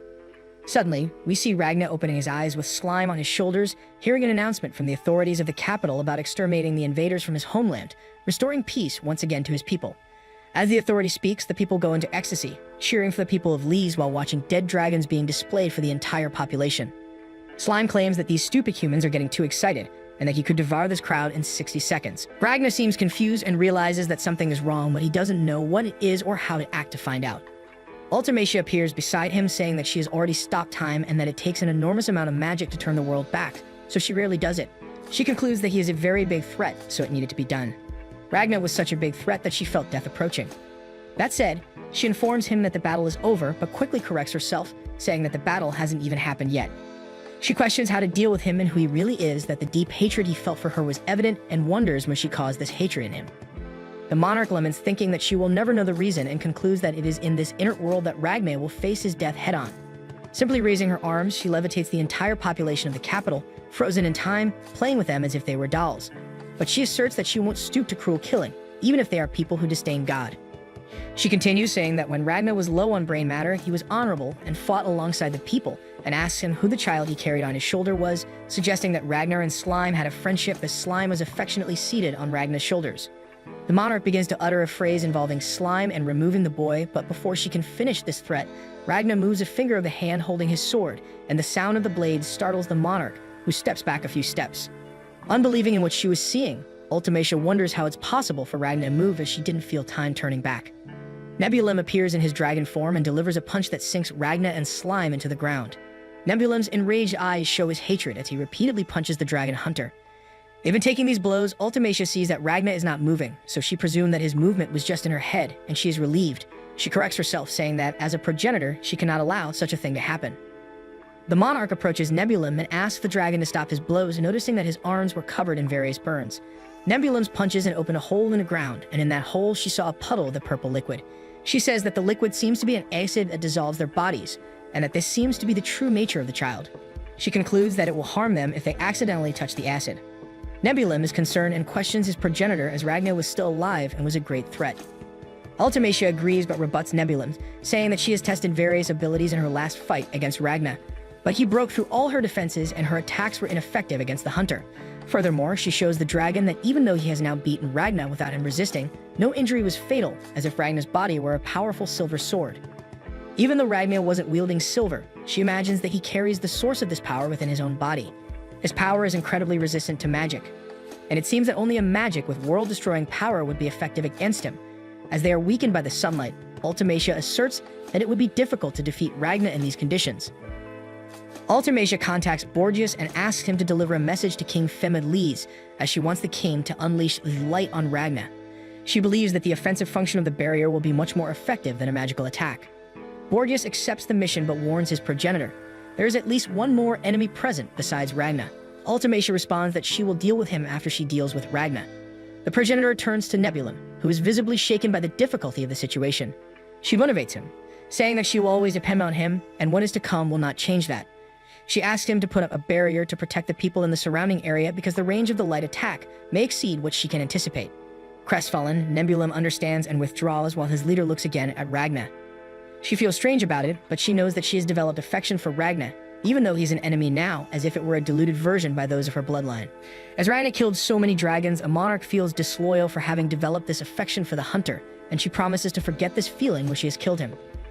Already resigned to her affection for the enemy, she steps back and wishes that he has a painless and peaceful death, bidding farewell to his paralyzed body. Memories of old duels between Ultimacia and Ragna emerge from the blood blade she thrust into his heart to the transformation he prevented from taking over his body. Every time he was attacked but never gave up, resisting magics that everyone thought impossible to survive, as if he could move his body only with the strength of his promise to annihilate all the dragons in the world. During one of these memories, Ragna surprises Ultimacia by standing up after a devastating blow, swearing that he won't let the opponent live. She doesn't believe he is moving during her time control magic. She tries to push him away with magic, but it seems that nothing can hold him. Meanwhile, she remembers that now, in addition to King Lys, the only people in the world that she allowed to move are others who share her blood. In another memory, Crimson appears, saying that the monarch can choose to exempt people from the effects of stopping time, people like the members of her own bloodline. Soon the scene returns to the battle between her and Ragna, where the hunter can move freely despite time control.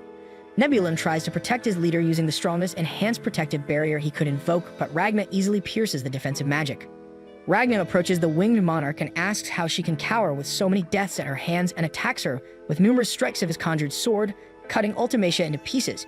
She manages to turn back time again, but once again, Ragna is in full condition to move, which despairs Ultimacia. With Nebulum in her hands, she tries to devise a strategy in her head, but her possibilities seem to run out as all her actions are overcome by Ragna. Fearing death, she despairs and calls for Camus. Ragna is about to eliminate his two enemies when he is brutally interrupted and starts bleeding absurdly. He realizes that using too much of his future power had serious consequences on his body, unable to continue the fight and falling to the ground. Controlled by Borgias, King Teats orders the barrier to unleash the Aurora Beam, causing massive damage to the capital. Confident, Borgias asks Nebulum if they manage to defeat the enemy, but he replies that no, stating that there are new enemies. A woman accompanied by a panther approaches Ragna's fallen body, and Nebulum cannot see her face to identify who she is, but is Crimson, in another of her disguises. Borgias asks the progenitor to stop time again, but she is so frightened that she cannot react. Crimson tells Ragna that he lost, that he obeyed his orders but ended up in this lamentable state. Then she turns her head and wonders what she should do with Ragna now. Crimson observes that Ultimacia took an approach focused on combat because for her, battles are merely empty endeavors and tests of strength are wild. However, at the same time, the queen had utmost confidence in her own time control magic, believing that her power could face any display of brute force. Yet all the assurance she felt was shattered during her fight with Ragna, which left the girl completely destroyed, ceasing to be the winged monarch and becoming only a woman petrified by battle. Crimson wonders what Ultimacia will do now, as this was her opportunity to get rid of the enemy. However, the girl was in shock, and all she could think about was whether there was a problem in the formulation of her magic, or if it was the way she was using this power. Nebulum calls out to his queen, trying to make her regain consciousness, but without success. Borgias also tries to call her name, even though he's far away, but all the girl can think about is whether she should try to use her magic, even though it failed. In an act of desperation, Ultimacia unleashes a huge light around her. Crimson admires her courage and decides to further destroy the queen, determined to eliminate any belief that may still linger within her. He then activates a button that causes the entire city to suffer from a massive explosion. Everything begins to crumble, and Crimson revels in the scene as it inflicts immense suffering on Ultimacia. All the people whom the winged monarch wished to give a peaceful and painless death ended up meeting a horrible fate of chaos, suffering, and panic, exactly the opposite of what she wanted. Crimson caused massive destruction, aiming to expose what lies behind Ultimacia's mask of compassion. The cries and sobbing of tens of thousands of people were before her, making it impossible to sweep this horrific situation under the rug as she desired. Crimson continues causing destruction, hoping that Ultimacia would take action in the face of such cruelty. The girl panics at the sight of all that suffering and considers using her time control magic to save everyone, but Nebulum prevents her, knowing it's a trap. If she went back in time at that moment, it would deplete all her magical power, leaving her completely defenseless and falling into the hands of the enemy. Realizing that Nebulum thwarted his plan, Crimson decides it's time to retreat. He begins to withdraw along with Chimera, who carries the still unconscious Ragna. Meanwhile, Ultimacia still suffers from the pain of the people before her. Understanding that there is nothing she can do to prevent the devastation, accepting the cruel fate that everyone faced. However, even knowing that people had to die, the girl cries because she wished she could have at least spared everyone the torment. Back to Crimson, he walks through the chaos he caused without showing any reaction, finding his servant Gollum in an alley. He informs that he created a door exactly as Crimson asks and begins to praise his master's actions, stating how impressive he is. Crimson responds to the praise by hitting him in the face with a glass bottle. He says that the Great Clock Tower should also have a bomb implanted, and there weren't enough explosions on the castle walls, asking why this happened. Golem apologizes and explains that there are many places in that area he likes to visit, but Crimson is not pleased with the response and injures his servant again with a glass bottle, saying that if the devastation had been greater and more fatal, Ultimacia could have fallen into the trap and used her magic to go back in time. Golem apologizes again and thinks that he was afraid Crimson had changed after meeting Ragna for no reason, as he continues to be the same boss as always. After that, Crimson turns the key to his secret door and asks Golem to get rid of that body to monitor the subsequent movements of the lineage in its base form. Golem questions his master's order, as that was a task serving only as punishment. However, Crimson maintains his order and instructs his servant to endure the suffering. Next, he enters the door, ending up in a white room with Chimera and Ragna, called the Global Chamber. Meanwhile, Ultimacia still suffers from the pain of the people, and Nebulum wonders what he achieved in that battle, feeling powerless and useless for not having done anything to help his queen. He then remembers a conversation he had with Borgias about the maturation period, called the 13th seat, when someone is not yet a member of the dragon lineage, adapting to their progenitor's blood. Borgias tells Nebulum that the blood of the wing refers to these beings as the 13th seat, and this period roughly measures someone's potential as a lineage member. He explains that Ultozora spent a year in this maturation period, Disistroa only spent a month, and Kamui less than 2 days, while Nebulum didn't even go through this period because his pure aptitude as a lineage member surpasses even that of Camus. Borgias tells Nebulum that eventually he will become the backbone of the lineage and the main supporter of their progenitor, and the boys should be aware of this and be proud. But at that moment, Nebulum sees no reason to feel proud of himself. After all, he failed to protect his dear queen, and even though he supposedly knows he has the potential to surpass Kamui, he still feels like a failure because he knew they wouldn't be in that situation if Kamui were there. Nebulum then decides to change that and show his strength, preparing to go after Crimson. The dragon feels that Nebulum is looking for him, but even knowing his excellent potential, and that his magic can sense that he is in another spatial plane, Crimson remains confident that he cannot be located because he himself created the Global Chamber during his peak, which is basically a portal connected to all parts of the world. Crimson thinks that even if by some miracle Nebulum manages to locate that place, it's impossible to break through the protection using external forces. He then goes to the portal and reflects that despite things not going as planned, it had a result that exceeded his expectations. Next, Crimson prepares to escape and devise a new plan because for him, there's nothing more to be done for that country. While still unconscious, Ragnar remembers one of the hunts he had with Leo. They were after a dragon, and despite the imminent risk of running into a horde of dragons before dawn, Leo insists it's worth the risk. The creature they were hunting showed potential danger if allowed to live long enough, possibly evolving into a superior dragon. Despite finding the idea of facing a superior dragon fun, it would be irresponsible to let a dragon cause havoc just for the thrill of the fight. Ragnar wakes up, extremely weak and struggling to stand. Despite his condition, he gathers the remaining strength, knowing he is in Crimson's teleportation room, refusing to give up the fight without defeating Ultimacia. Crimson tries to calm him, acknowledging the excellent results Ragnar achieved in the battle, proving to be stronger than expected. However, Ragnar doesn't care whether he pleased Crimson or not. All that matters is that the winged monarch is still alive. Ragnar activates his silver power, and Crimson quickly orders Chimera to stop him. She restrains him, and the dragon scolds the boy for attempting to destroy the place when he notices Ragnar cause a small crack in the room. He hurries to use the teleportation, but at that moment, Nebulum appears. Crimson acknowledges underestimating the boy and attempts to escape, but the portal is closed due to damage to the room. Furious, he orders Golem to attack the enemies. His servant outside shoots Nebulum, severely injuring him. However, Borgias retaliates with a massive fireball. Ragnar finally frees himself from Chimera, and he and Nebulum vow not to let the enemy escape. Crimson becomes irritated seeing Ragnar helping the dragons ruin his plan, but the boy doesn't give up the battle, increasingly activating the power within him. Crimson starts to dream of a conversation he had long ago with a girl. She says there won't be peace even after the war, but she would like to continue living with everyone else. In a military training field in the northeast of Lys, a princess named Starlia Lys eats dragon meat, reflecting on the absence of dragon attacks. The major calls her and she goes to him. He questions the princess eating dragon meat, but she defends it as retaliation, as dragons feed on people. A woman combs her hair while Major Isaac Stern explains that the teleportation circle they prepared underground attracted someone. The princess asks if it's a dragon, but he believes it's not, yet wants her to judge with her own eyes. They have captured Crimson, who, being taken as a prisoner, thinks about their misfortune of being expelled from the Glow Chamber and ending up in an entirely different exit than expected, blaming Ragnar for their situation.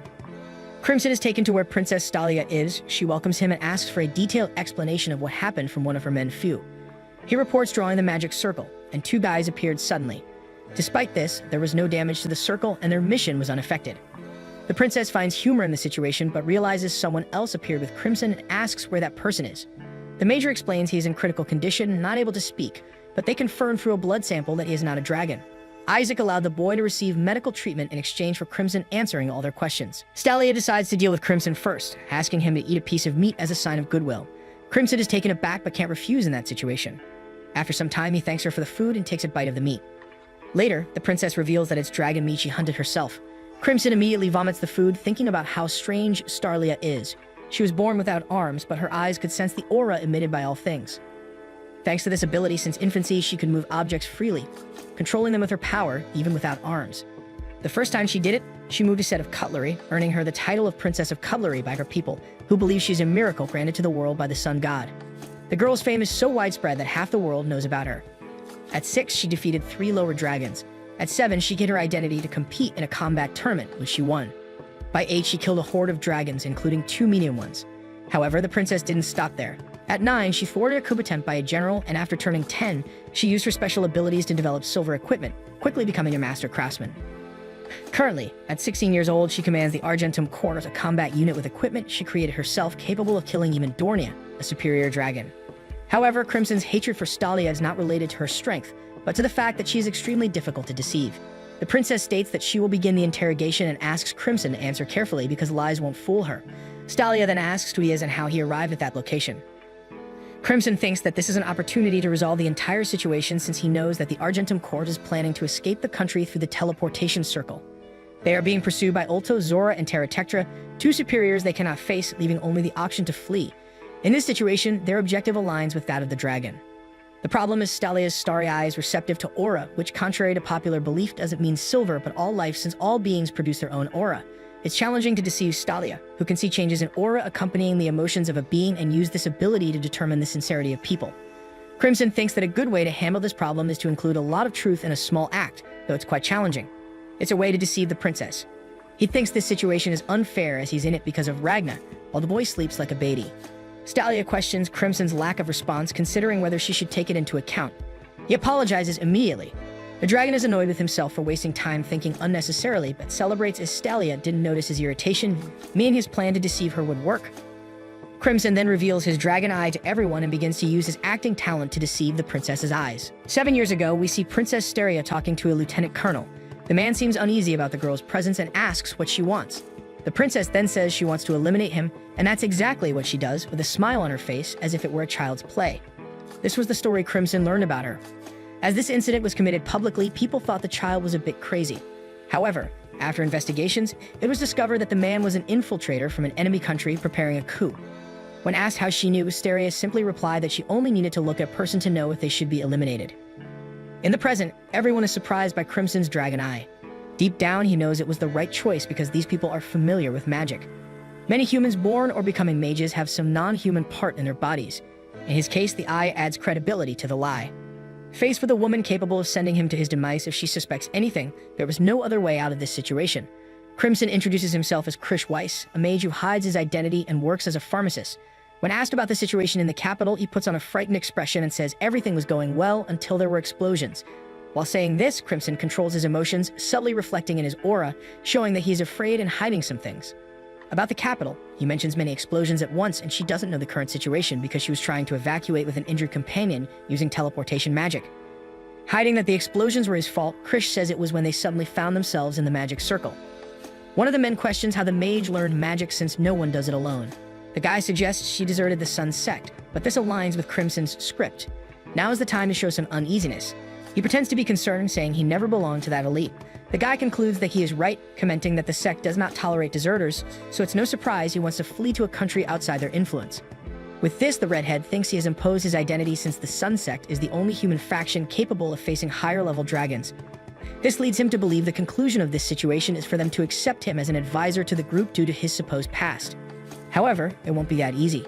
Staria says he lies very well, mixing lies with real facts. She mentions her ability to detect liars because her eyes see a person's aura, perceiving fluctuations caused by strong emotions. This is not true, as with training, aura can be controlled. What she sees is the color of the aura. Honest people have a blue aura and dishonest ones have a red one. This makes it very difficult to deceive her. In Crimson's case, the aura is not red. It's actually very blue, but it smells really bad. This comment surprises Crimson, but he continues trying to talk his way out of this situation. Suddenly, the princess puts the broadsword in front of him, and he pretends that she always offers equipment to people who please her. The redhead falls for it and puts his hands on the hilt. However, this confirms what the princess already knew. Staria says she was born without arms, but compensates with this silver equipment. The power of the equipment allows her to see people's nature much better than with her eyes. As an example, she talks about the guard next to her, who looks too serious, but that's his true nature. He is too serious. It's so noticeable that it becomes transparent. As for the man in the back named Garm, the sword wolf, who taught the princess to fight, she sees that the sword and the man seem to be one, the result of years of training. With all this, she concludes that a person's true nature encompasses all their experiences and cannot be hidden. About Krish's nature, when she looked through the sword, Staria only saw death and darkness. Having said that, the girl asks how many people Krish has eliminated and also determines that the explosions in the capital were caused by the mage. Crimson tries to deflect, but it doesn't work. Also, there's no way to seek intercession from the princess's followers as they are entirely subservient to her. Staria prepares to attack, saying she is happy to have met this person and to be able to eliminate her. Outside, Crimson screams in despair, but inside he is fine because there's no way to die anyway. After the elimination, he can hide in their base and wait for the opportunity to escape with Ragna. Suddenly, when the broadsword is about to hit Crimson, Ragna appears and holds the blade with one hand. He says he won't let them take his prey and throws the sword aside. Despite not knowing what's happening, Crimson thinks Ragna has messed up something again. At this moment, the nerd wonders how the boy managed to infiltrate and notices Garm lying there. Out of nowhere, the princess also falls to the ground, completely astonished. While the governess tries to help her maintain composure, Ragna asks what Crimson did to the princess, but the redhead says this time it's on him. Anyway, the guy thinks he didn't do anything either. The truth is, the princess sees Ragna as a giant sword with arms and legs. This infuriates the followers and they attack, but for Ragna, it's not even a challenge. Staria is still impressed that he merged with the silver aura, a sign that he is beyond the peak of swordsmanship. Seeing how the princess looks at Ragna, the governess recalls when she announced the end of the detention after the incident years ago, and the girl revealed that she barely noticed the time passing while forging a sword on her own. While the girl boasts of having a talent for forging, the woman says the incident scared off all the princess's suitors. Staria doesn't care because she never intended to marry, but the governess has the duty to take care of the princess's education. She feels like she's training a wild animal. The truth is, when the girl gets married, she will receive a handsome reward and will be able to enjoy life the way she deserves. Saying that, the girl suggests finding an absolutely incredible suitor for her if the governess is so eager to see her married. Back to the present, that's exactly what the princess sees in Ragna, admiring his muscles and scars in addition to the silver aura. She acknowledges that she has never seen someone so powerful and serene at the same time. Despite seeing a sword in place of a head, she finds his face very beautiful. Blushing, the girl tries to ask the governess for advice, saying that this man is magnificent. The nerd thinks it's just a joke or that the man enchanted the princess. Crimson is also surprised. When Ragna tries to talk to the girl, she hides, thinking she was staring too much at him and that it might seem strange. She still seeks help from the governess, but the woman is also somewhat lost. Suddenly, the guy starts speaking like a caveman, but it's because he's just repeating what Crimson is saying in his ear. Thus, he ends up saying that he doesn't intend to fight and will follow all orders as long as no one else tries to eliminate the redhead. With that, the duo ends up in a cell. They take the opportunity to talk, but in Crimson's way, with his foot on Ragna's head. The redhead asks why the guy ruined his plan, and Ragna says he didn't want to escape because as long as Ultimacia lives, innocent people will continue to die, so he needs to defeat Ultimacia soon. Anyway, the redhead says it was time to escape and also mentions that Ragna messed everything up, destroyed his hideout, and now no one knows where Gollum and Chimera are. When Crimson asks how he plans to fix all this, Ragna responds that it will be by eliminating Ultimacia. Crimson steps even harder on the guy's head, who says it's starting to hurt. He then says he's just restoring the flow of his aura as Ragna exerted himself too much in the previous fight. Having said that, the guy thanks Crimson because when he recovers, he can return to battle. Crimson complains about the guy's stubbornness. Suddenly, Ragna asks about the slime. In fact, Crimson forgot about the servant but quickly reconstructs it faster than preparing instant noodles. The guy is confused but happy to see Crimson's face. He says it shrank and weakened because of Ragna, who apologizes. Now the question is where they are exactly. Crimson explains that it is a military base in the north of Reese, installed in the complex of a lost civilization. However, the residents are in a dangerous situation, and the explanation might discourage them from returning to the capital. Meanwhile, civilians complain about the situation to the guards. They want to know what's happening and want to see the princess. The truth is, these people were brought without explanation and are living confined. This could turn into a riot. The nerd says it was better to bring them to prevent them from falling into the trap of going to the capital. But leaving that aside, the nerd wants the other guy not to tell anyone about the intruders. It turns out that the mage the princess condemned to immediate death and the warrior who defeated Garm in the blink of an eye are too powerful and can shake the morale of the troops. The guy asks for payment for his silence, but the nerd refuses to bribe a colleague. Suddenly, another Dew appears running to ask about Garm's defeat. It was him who told them when they found him crying in a corridor. Since Garm is the most powerful swordsman in the kingdom, losing to a young man must have been a big psychological shock. The shorter one, named Shin, gets excited to face the person who defeated Garm. The nerd tries to force them to make the reports before saying anything, but he doesn't have much authority with these guys. Suddenly, two blonde girls appear asking about the princess being in love with the intruder, and it seems that Ragna is the talk of the moment. The princess, on the other hand, is indeed thinking about the swordsman when the governess rebukes her with a slap. This is to show how distracted she is by passion, since she should have easily avoided the attack. Before admitting, the princess says the woman's muscles have atrophied her brain and compares her to a gorilla. The governess proceeds with another attack and tells the girl to admit it. Staria continues to compare Ragna to a sword and is surprised to be attracted only by a man's appearance. The woman says it doesn't matter the reason, the fact is that she found love. However, the Silver Brigade is powerful and managed to gather a strong group, uniting soldiers, guards, dragon hunters, mages, and assassins under the same banner, all because of the princess's leadership. Passion should not be harmful, but only if Staria does not neglect her responsibilities, as the world needs a figure ready to shine under this burden. Upon hearing this, the girl declares herself as such a figure. In the meantime, Ultimacia is having a vision in which she apologizes to the deity for being defeated. Soon, the girl transforms into her sister, asking why she wasn't saved. She wakes up from this nightmare and tries to use her time control power, but can only freeze for a few seconds. In the base the Silver Brigade gathers, Princess Staria requests reports from the blonde, Christopher, and the short one, Shin.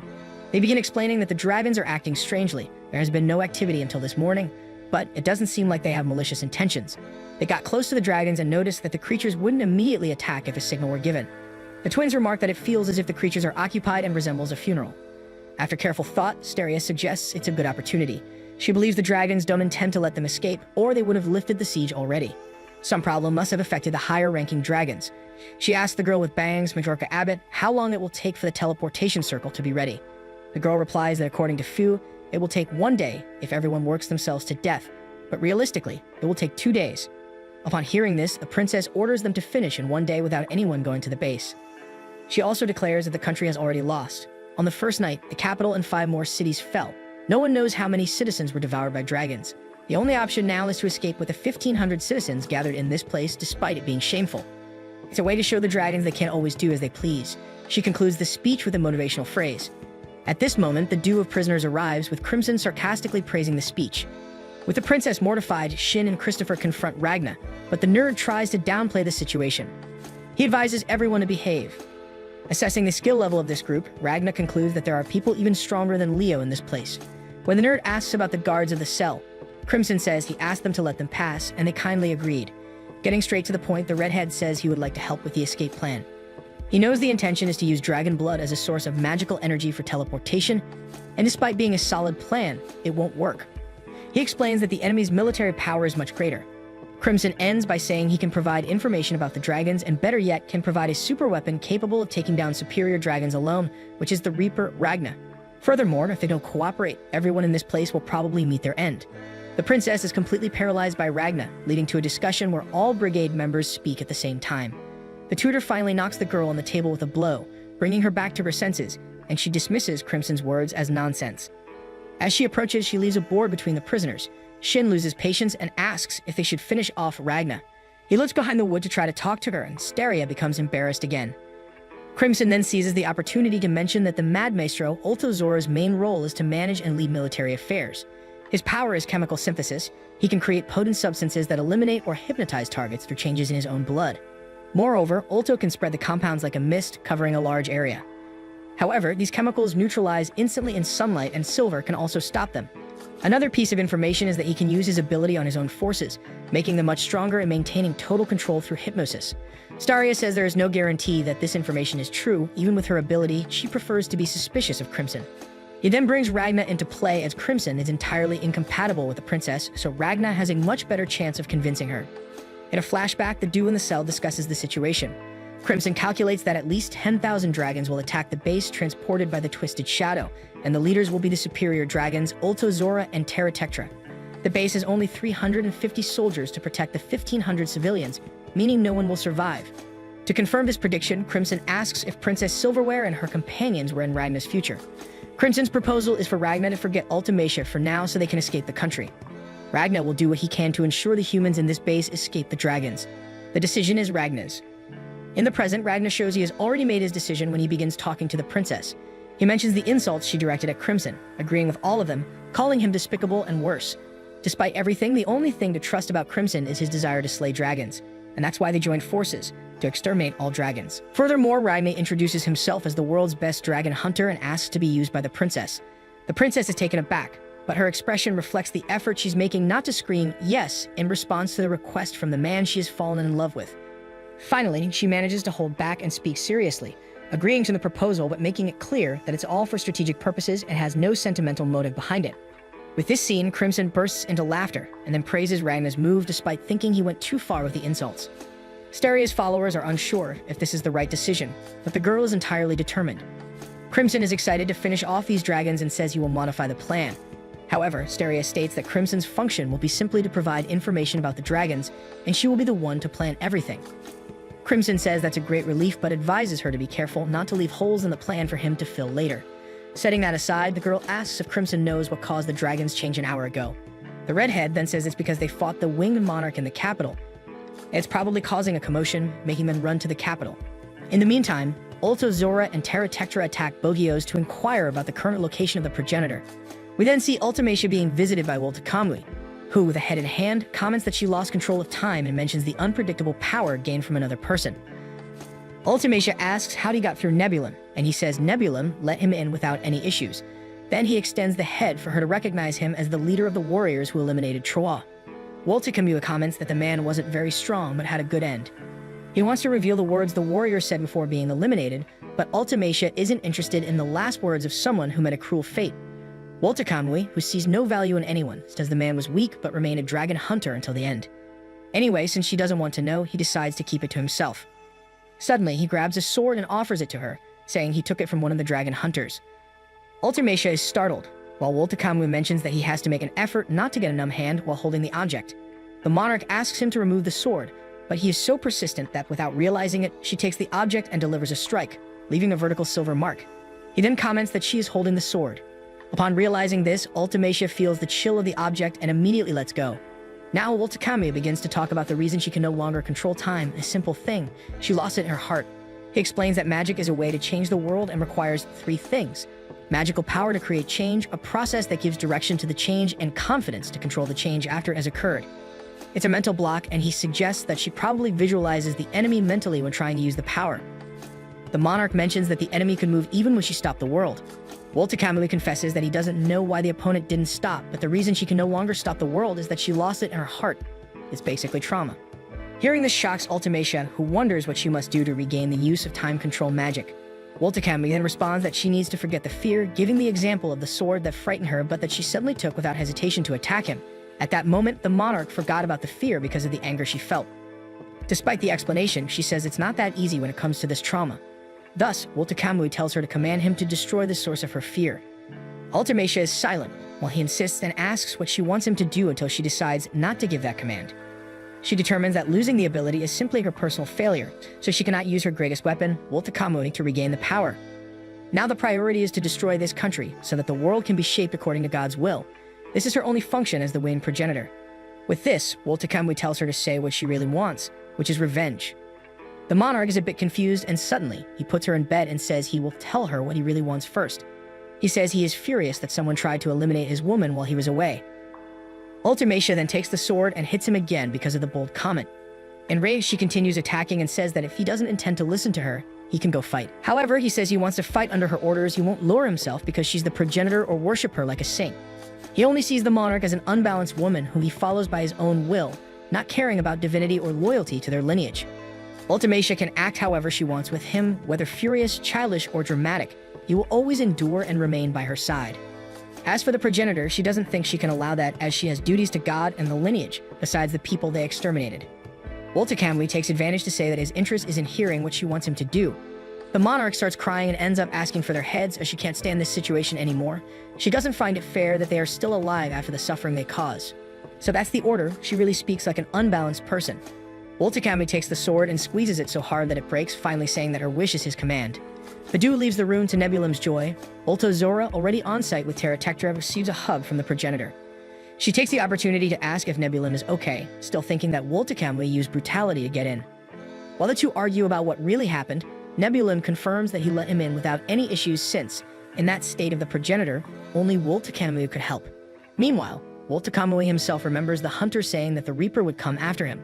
This gets him excited to fight Ragna because when they face each other, it will be a deadly battle that will go down in history. So, Ragna infuses the sword and hands it over to Princess Starlia for a test. She asks Ike to strike the weapon with his sword, but he only manages to crack it in half. Everyone around is astonished by such resistance, and Christopher comments that it was indeed a surprise. With that, we see Crimson placing hands on Ragna's shoulder, asking the boy to witness what this sword can do, as it was only infused with a bit of silver. The princess asks if this effect lasts for a long time, and the protagonist explains that it diminishes as the sword is used. The power of Silverine tends to deteriorate weapons it touches over time, but due to the high quality of this particular sword, the princess won't need to worry about that. Starlia responds that of course the sword won't break because it's one of her best creations, and she adds that his Silverine is decent enough. Hearing the conversation, Ike comments that at least the boss learned to talk like a human with this kid. Starlia defends herself, saying that she's only saying these things for military purposes and that it has nothing to do with any kind of sentiment. And Ragna, not understanding anything, just says okay, while Ike says that's a bizarre way to deal with it. So the princess decides to bring all the weapons to Ragna. After that, the enemy jumps to March 8th, where Ragna is training with the Silver Brigade, facing various opponents from the battalion. As Ragna defeats his opponents effortlessly, the others become increasingly furious.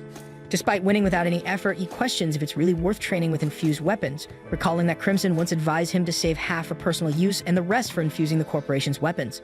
Moreover, he said that Ragna won't use the Silverine battle arts in the next battle because nothing good could come from it. Ragna acknowledges that he's not in the best physical condition, but it's not like he's disabled or anything.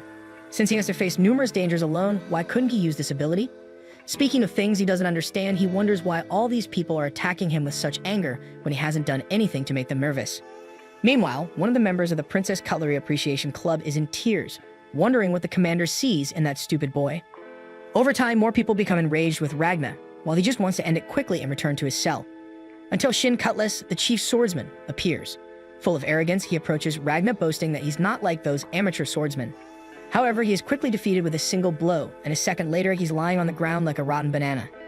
Interestingly, Ragna recognizes that the opponent was strong since he couldn't even infuse silver against him. And within his mind, he reflects that this Shin guy is on the same level as Leo, if not a few levels above. Embarrassed by the defeat, Shin runs away from the fight in tears, shouting that he doesn't need Ragna's pity. At that moment, Majorca Abbott is in the circle, egging on the next person to enter the ring, until someone punches her on the head to make her stop talking nonsense. In an isolated corridor, Christopher scolds the two warriors sitting down for being advanced swordsmen crying like children.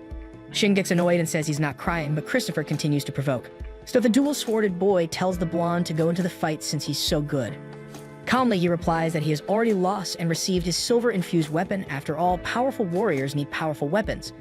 With his new equipment, he feels like he could cut a superior dragon like butter. To mock the man, Shin responds that there is a big difference between being strong with a strong weapon and becoming strong just because of it. But Christopher doesn't let it go and says he knows what the boy is feeling because Ragna is extremely powerful, even at such a young age, stronger even than the commander, making Shin feel the difference between effort and natural talent.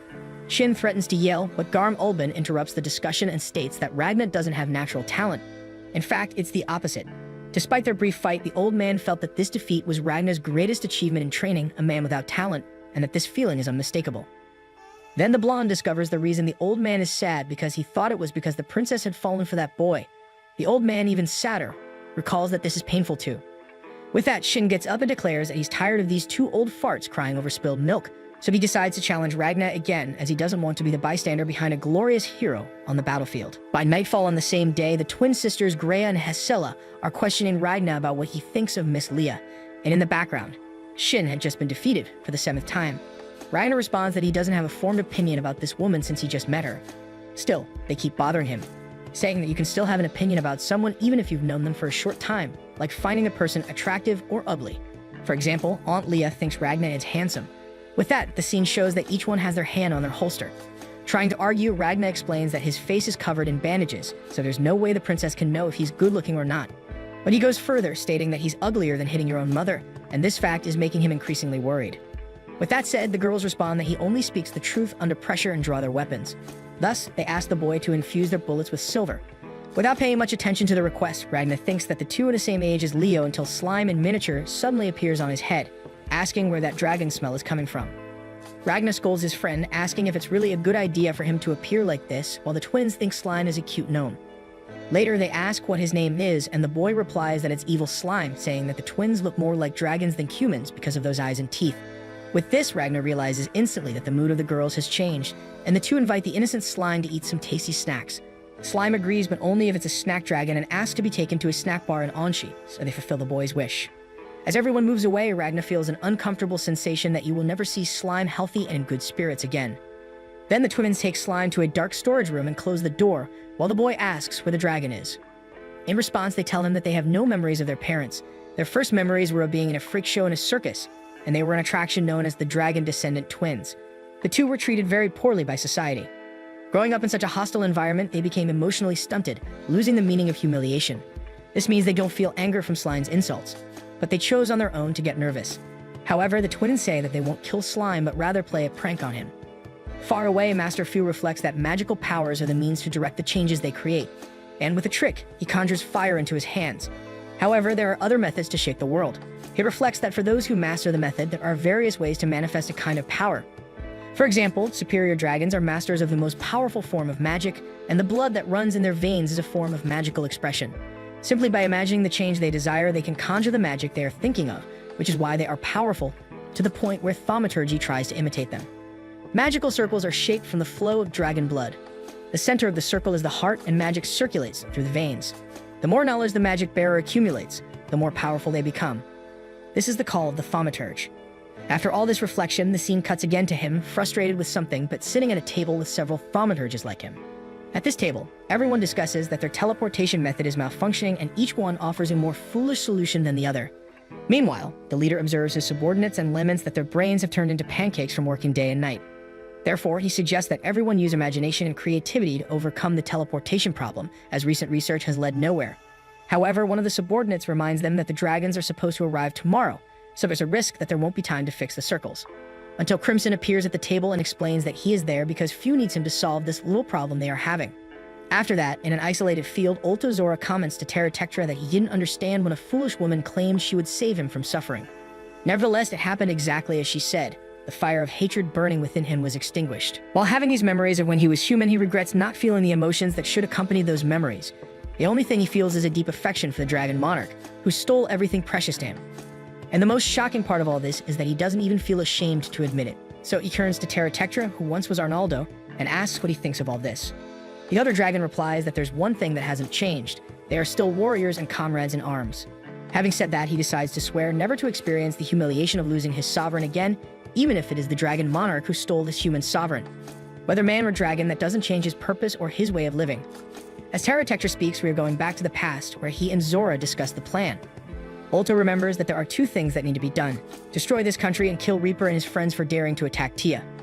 Watching the conversation, Ulta Kamui interrupts the reasoning and calmly states that they don't need to worry about Reaper and his friends because he will handle them alone. But Zora shows disbelief and calls his companion stupid for thinking that way, since Tia is without her time control powers and weakened. If she dies, it will be the end of all dragons. Therefore, facing all enemies with only one member is foolish. But Kamui remains confident, and while insulting Zora as stupid and other things, he responds that he doesn't take orders from him and reminds that the queen asked him to deliver the heads of the enemies. Then Ulta Zora turns to the monarch and asks if this is really true. Ultimacia regrets and confesses that she gave that order but starts to back down, causing Wolt Kamui's revolt. The second in the lineage asks the princess if that heated discussion they had in bed meant nothing, and the princess, embarrassed, responds that she wasn't in her right mind at that moment. Zora interrupts and asks what kind of talk that is, and Wolt Kamui retorts that he doesn't owe an explanation to any old witch. Interrupting the fight, Nebulon comments that they don't need to look for the enemy because they will come to them. Zora asks how he knows that, and the boy responds that it's just a battle intuition. As he speaks, memories of his fight against Ragna invade his mind, making him affirm with hatred that he will protect the princess at all costs. To provoke, Zora praises the boy's courage and comments that he has finally become a little man. Shortly after, he points his finger in Kamui's face and shouts that he should follow the same example. Kamui doesn't like it and calls the other a gothic witch, starting another fight between the two. Ultimacia interrupts the discussion and asks if Kamui and Nebulim stay, who will destroy the country, since fulfilling God's determinations is more important than her own life. Boldly and shaking his silky hair, Ulta Zora says to leave it to him, but asks the queen to understand that he no longer intends to be merciful with humans. The original plan was to gather as many humans as possible in the capital and have Nibu's barrier erase them all without suffering or fear. After doing this in the capital, they would move on to the next city and do the same. But this would not be possible without some dose of violence. Convinced by the argument, Ultimacia decides not to question the methods of the lineage. From then on, it was without mercy. This response satisfies Zora, but he continues to recite the plan, saying that they should order the 40,000 inferior and median dragons in this country to attack the enemies. However, to calm his commander's anxiety, he says that despite everything, control will be maintained through a medial dragon. Then he declares that he and Tara will deal with the Princess of Cutlery and delegates Borgias to lead the dragon squadron as long as he doesn't kill everyone, because they need to find out who attacked Tia. Having said that, Kamui asks if they are forgetting something. Then he supposes that perhaps Reaper is working with the Argentum Corps, but Zora replies that if that's the case, he will call Kamui, and the guy needs to appear at the speed of light. Meanwhile, Borgias reflects on how half of his lineage went down the drain, but the remaining members are all reliable and capable of protecting the progenitor today and always.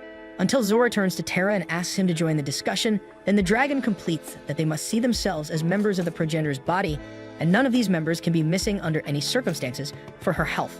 Having said that, he laments that the lineage has already suffered a huge humiliation by losing half the group and demands that none of those present die under any circumstances. And above all, that everyone fulfills their mission. In a warehouse, Princess Starlia demonstrates a magical technique that forms a cage from silver pieces. This technique is supposedly effective against dragons, making it difficult for them to move around. Putting that aside, Ike takes the opportunity to ask the princess for her opinion on what Krish Weiss said about defeating 3 of the superior dragons at once and battling the monarch dragon in the capital. Upon hearing this, the princess mentions Ike's vision problem metaphorically, stating that everything Krish said is clearly a mix of truths and lies. Therefore, one should not be distracted by non-essential information. Ike accepts the advice but reveals that there's something he can't ignore: what the redhead said about the superior dragons once being human and gaining their powers through the monarch's blood. According to Crimson, even Ulto Zora and Terra Tectra were once famous human warriors. Regarding this, the princess confirms it as true, stating she had suspected it as well. She uses the twins Majorca and Fu as examples, saying that individuals born with high levels of magical power often have non-human characteristics, and the more powerful they are, the more pronounced these characteristics become. So the question remains about the fact that the highest order dragons are so similar to humans. They are not imitating humans, but rather humans who have become dragons.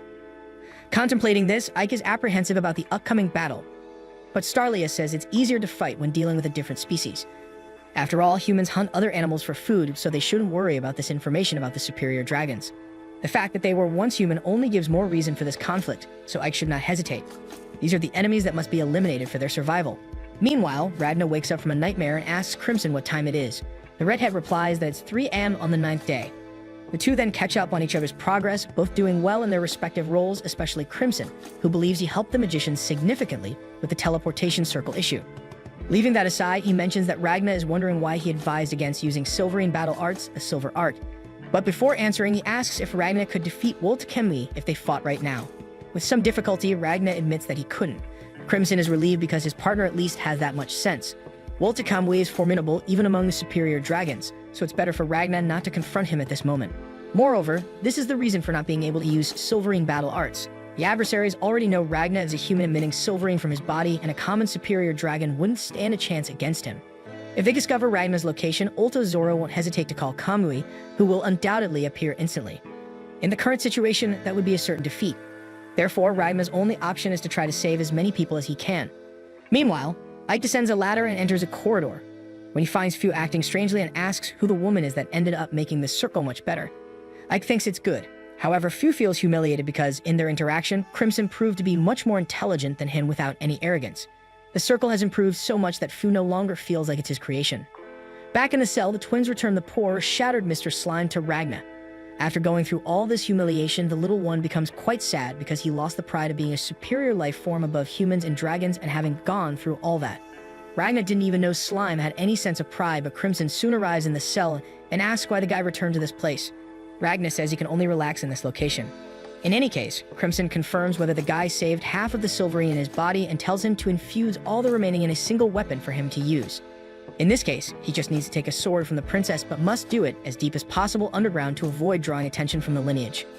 Before Crimson leaves, Ragna asks to talk to Mr. Slime, who is in bad shape. What the redhead does is slap him so hard that the little creature splats on the ground and then gets up all happy, as if it doesn't remember anything. The wizard confirms that only a good hit is needed for Slime to forget any bad memories. That said, he tells Slime to keep an eye on Ragna until the end of the imminent battle. Next, the wizard says that the battle will probably start around sunset, so it's good to prepare as quickly as possible. Before leaving, the princess appears. She asks Crimson about the people who were suddenly becoming discontented but have calmed down, but the wizard says he knows nothing. Anyway, there's also something the girl wants to discuss with Ragna alone. He follows her through a corridor, and then she says that normally she would prefer to create a weapon just for him. Unfortunately, time is short, so he'll have to settle for one of the ones she presents to him. Ragna praises the quality of the swords, and the girl boasts that even though they are mass-produced, she made them. In any case, there's something she needs to tell him before the battle starts. Meanwhile, the tutor secretly observes that the girl is meeting alone with the man she likes. Starlia tells Ragna that after the battle, she will join the Solarians. Even if the plan succeeds and they escape with all the soldiers and civilians, the future would be uncertain because it's difficult to feed more than 1,000 people in an unknown country. So the only way to solve this is to become a member of the Solarian Church and become a dragon hunter so that in return, they protect her people. Ragna then asks if she knows what the Solarians are like, and the princess responds that they tried to recruit her once. She was not pleased with the offer and refused, but the situation is different now. The problem is that if she loses her life in this battle, the people will have no future even if they manage to escape the country. That said, she decides to ask Ragna that if she doesn't survive, he should join the Solarians in her place and lead her people and the soldiers. Of course, the boy isn't obligated to do this, but Starlia pleads with him to grant this request, and in return, she can do anything the guy asks. Ragna immediately refuses because he doesn't like this religion, so she'll have to become the dragon hunter on her own. The girl says she couldn't do it, and this leaves Ragna wondering why she's acting as if death is certain. Starlia says she has always lived based on her intuition rather than common sense, and that's what made her who she is today. Deep down, she recalls that since they began facing the blood of the wing, she has had this premonition that she is destined to die at the base, but she doesn't want to show this weakness. Therefore, she says that as a commander, it's natural to prepare for this kind of situation. Now changing her stance, the princess becomes more authoritative, abandoning the desire to make him like her. She points her swords at the guy and comments on him, saying that she could use him. So the guy is her subordinate in this battle and must obey her. With this, Ragna thinks about how incredible the princess is. During battles, he rarely thinks about dying at the base, and when he does, he imagines that it would be okay if it happened. The princess, on the other hand, is fully prepared for the worst, making him see her as much more capable than he is.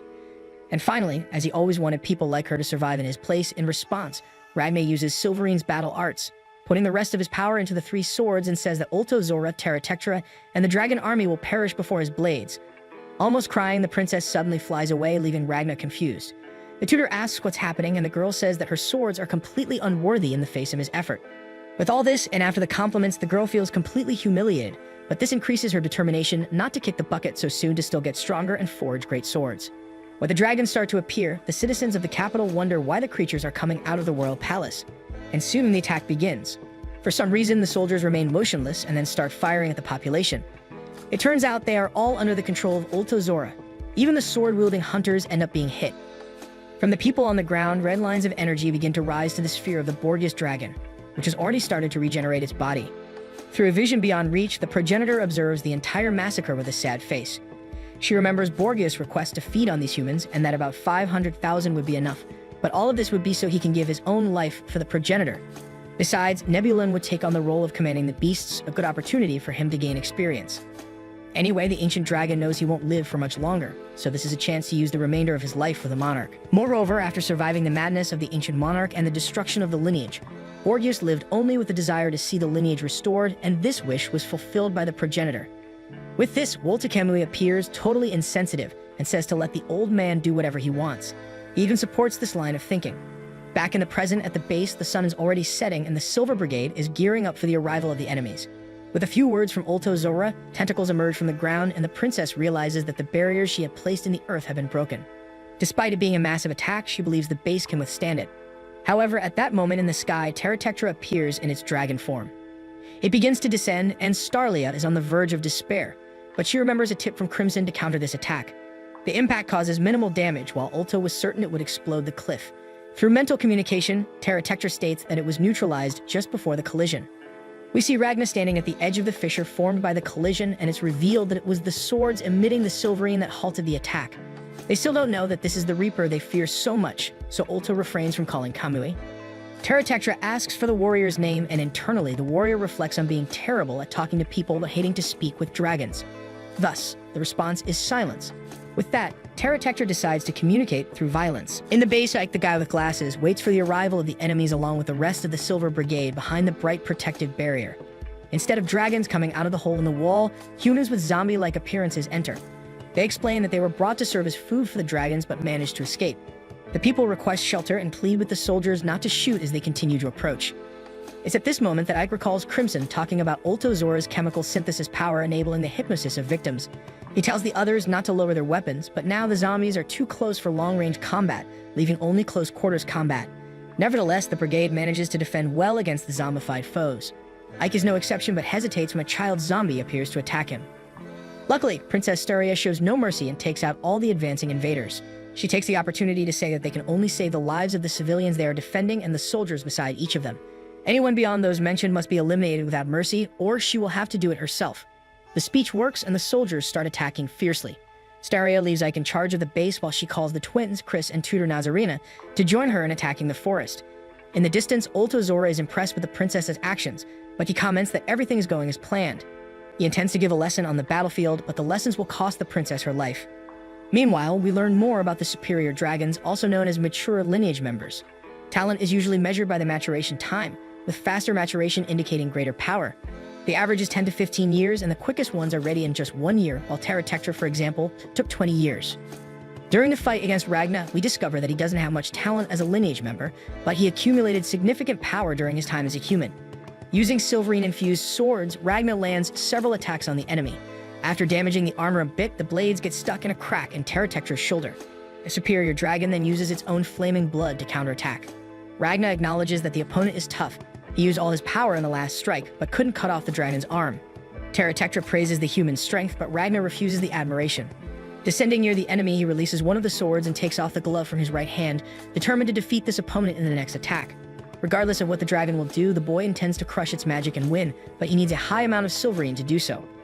The problem is that his Silverine battle art is dormant in his body for now, so he needs to create another power source outside his body, becoming one with the sword. The blade starts emanating an immense aura of power. Understanding the human's action, Terra Tectra prepares to use all its strength as well, intending to see which attack will prove superior in the showdown. Ragna then uses the Dragon Slayer attack, Flash of the Hunt, while the opponent uses the Seismic Cannon. The blows collide, causing an absurd shockwave. While this battle is taking place, Steria is using her power strategically, delegating power to others for greater utility. We see the arm team flying with silver pieces as if they were the Silver Surfer. Ulto Zora is impressed with the aerial units. The twins use their enhanced visions to provide information on the enemy's positions, seeing kilometers away even at night.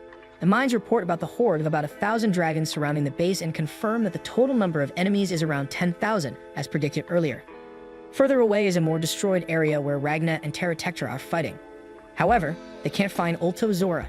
In any case, all this information is impressive not only for their far-reaching vision, but also for their ability to communicate directly with anyone at a distance, updating the entire team on the situation outside. They mention that there are more than 1,500 humans in the area and 2 hordes are approaching the east entrance, totaling 400, possibly waiting for the brigade's attack. But for the princess, that doesn't matter because that's exactly what she wants. Meanwhile, Ulto Zora uses distant eyes to see the human situation, discovering that the first sent horde has been annihilated.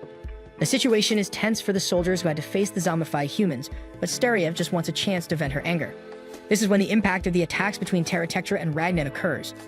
Ulto Zora is worried, but the armored dragon says it's okay, declaring victory while we see Ragna fallen with Mr. Slime trying to wake him up. Regardless, it's astonishing that a human went head-to-head with Terra Tectra, who says that despite still being able to fight, it won't be able to use magic for a while after using the Seismic Cannon. Ulto Zora asks if there was Silverine emanating from the human's body, and Terra Tectra responds that if the opponent had such power, they would have used it. They conclude that this isn't the Reaper who tried to end the progenitor, but Terra Tectra emphasizes that this enemy may still be on the battlefield, so they shouldn't let their guard down. At Ulto Zora's suggestion, he tries to take the opportunity to finish the guy off at once by stepping on him with his giant foot, but Ragna escapes at the last moment, surprising the dragons by still being alive. It turns out he survived by transferring the consciousness of his body from the human part to the sword part, so the battle is not over. Some lower dragons appear, whom the boy defeats in an instant. Terra Tectra says he's not as big of a threat now, and with a sufficient number of smaller enemies, he will be overcome and eliminated at some point. Before the superior dragon departs, Ragna, facing the inferior ones, asks him to wait and questions if they won't converse anymore through their fighting prowess. The big guy then says they've talked enough for him to understand that the kid is stronger than him. Well, he would be if the sword could withstand the power of his technique. Teratectra bids farewell, calling Ragna the man with no name, while receiving new instructions from comrade Ulto Zora, directing him to the princess's location. Ragna hasn't given up and starts cutting through the inferior dragons, trying to make his way to the superior dragon. The problem is, he's exhausted and heavily wounded, eventually dropping to his knees as hordes of inferior dragons keep increasing, until Shin appears and saves the guy by eliminating the creatures. Next, the soldier pulls Ragna by the collar and questions why he's on his knees. Garm also appears, prompting Ragna to ask why they are in the midst of enemies when they should be defending the base. However, the conversation is interrupted by a dragon attack. The warriors face off against some of these monsters. Now they continue fighting while the old man explains that they haven't abandoned the base. Most entrances have been blocked, so the only way for the enemy now is the north entrance, where Ike's team is, while the princess fights alongside 200 soldiers. Shin states that considering all this, he and Garm came to help Ragna, but the guy insists he doesn't need them and tells them to leave. They continue facing the creatures while Shin calls Ragna stupid for refusing help, but the guy just doesn't want people to keep going from the base in his place. Before finishing his response, the young man slips and falls from the back of the frozen dragon. Shin uses a powerful skill to get rid of several dragons around and approach Ragna. The discussion continues with Ragna insisting on doing everything alone and confirming to Shin that he wants them to hide while he takes care of things. So the Silver Brigade soldier takes a few steps back and says that in the last 2 days, he challenged Ragna 69 times and lost every fight, so now it's time for challenge number 70. He recalls a statement from the princess a few days before Ragna's arrival. She talked about relocating civilians out of the country and avoiding confrontation with superior dragons at all costs. Shin protested because he didn't want to flee the fight, stating he would eliminate as many dragons as possible because he wasn't afraid of losing his life in battle. However, Steria asked how many dragons he would defeat. He wasn't sure, but it would be as many as he could. With that, she asked if he could take down a superior dragon. This left him astonished, and she continued, saying that no matter how many weak dragons he defeated, it wouldn't make a difference. What she needed was to deal with the superior dragons. If she could, she would barbecue those creatures, ending with a punch, stating that he talks too big for a short guy. She had mentioned he's still in the growth phase, so she said he could prove that if he survives this situation. The princess then addressed everyone, saying that after the escape, she would join the Solarians using their power to end the winged lineage and would need those soldiers by her side when the day came, asking them to follow her in this plan. Still in flashback mode, half a day passes and everyone thinks about what the princess said. Shin talks to a soldier named Yugo Robles, who says he has family in Donapieru, the first city attacked by dragons. It might be too late, but he has to go back there, so Yugo says that Shin must become the new master swordsman, even though the boy hasn't said if he'll stay or not. Yugo says that if he wants to become stronger, he needs to survive. With that, 120 of the 470 force members decided to stay in the country.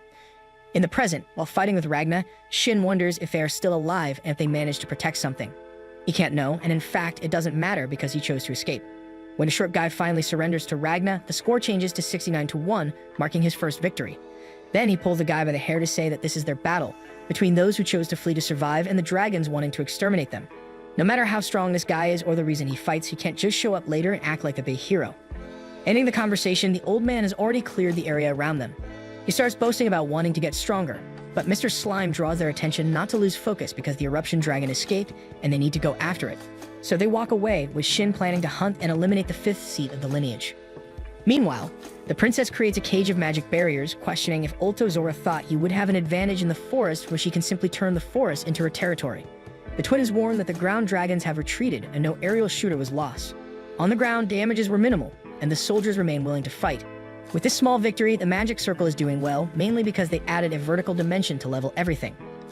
For the princess, the biggest advantage is that they don't need to win, just survive to gather enough energy from the defeated dragons to use in the teleportation magic. The problem is that Ulto Zora has analyzed the princess well, both her extraordinary actions in this battle and what has been recorded about her. The dragon knows that she wouldn't risk the citizens' lives in a senseless battle, so he has figured out her intention, which is to use the magic absorption circle to take the energy from the eliminated dragons and use it for teleportation magic. Ulto Zora knows this because when he was part of the Solarians, they were studying how to use dragon energy in combat, and now he's seeing the studies being successfully implemented. In short, he knows exactly the humans' plan.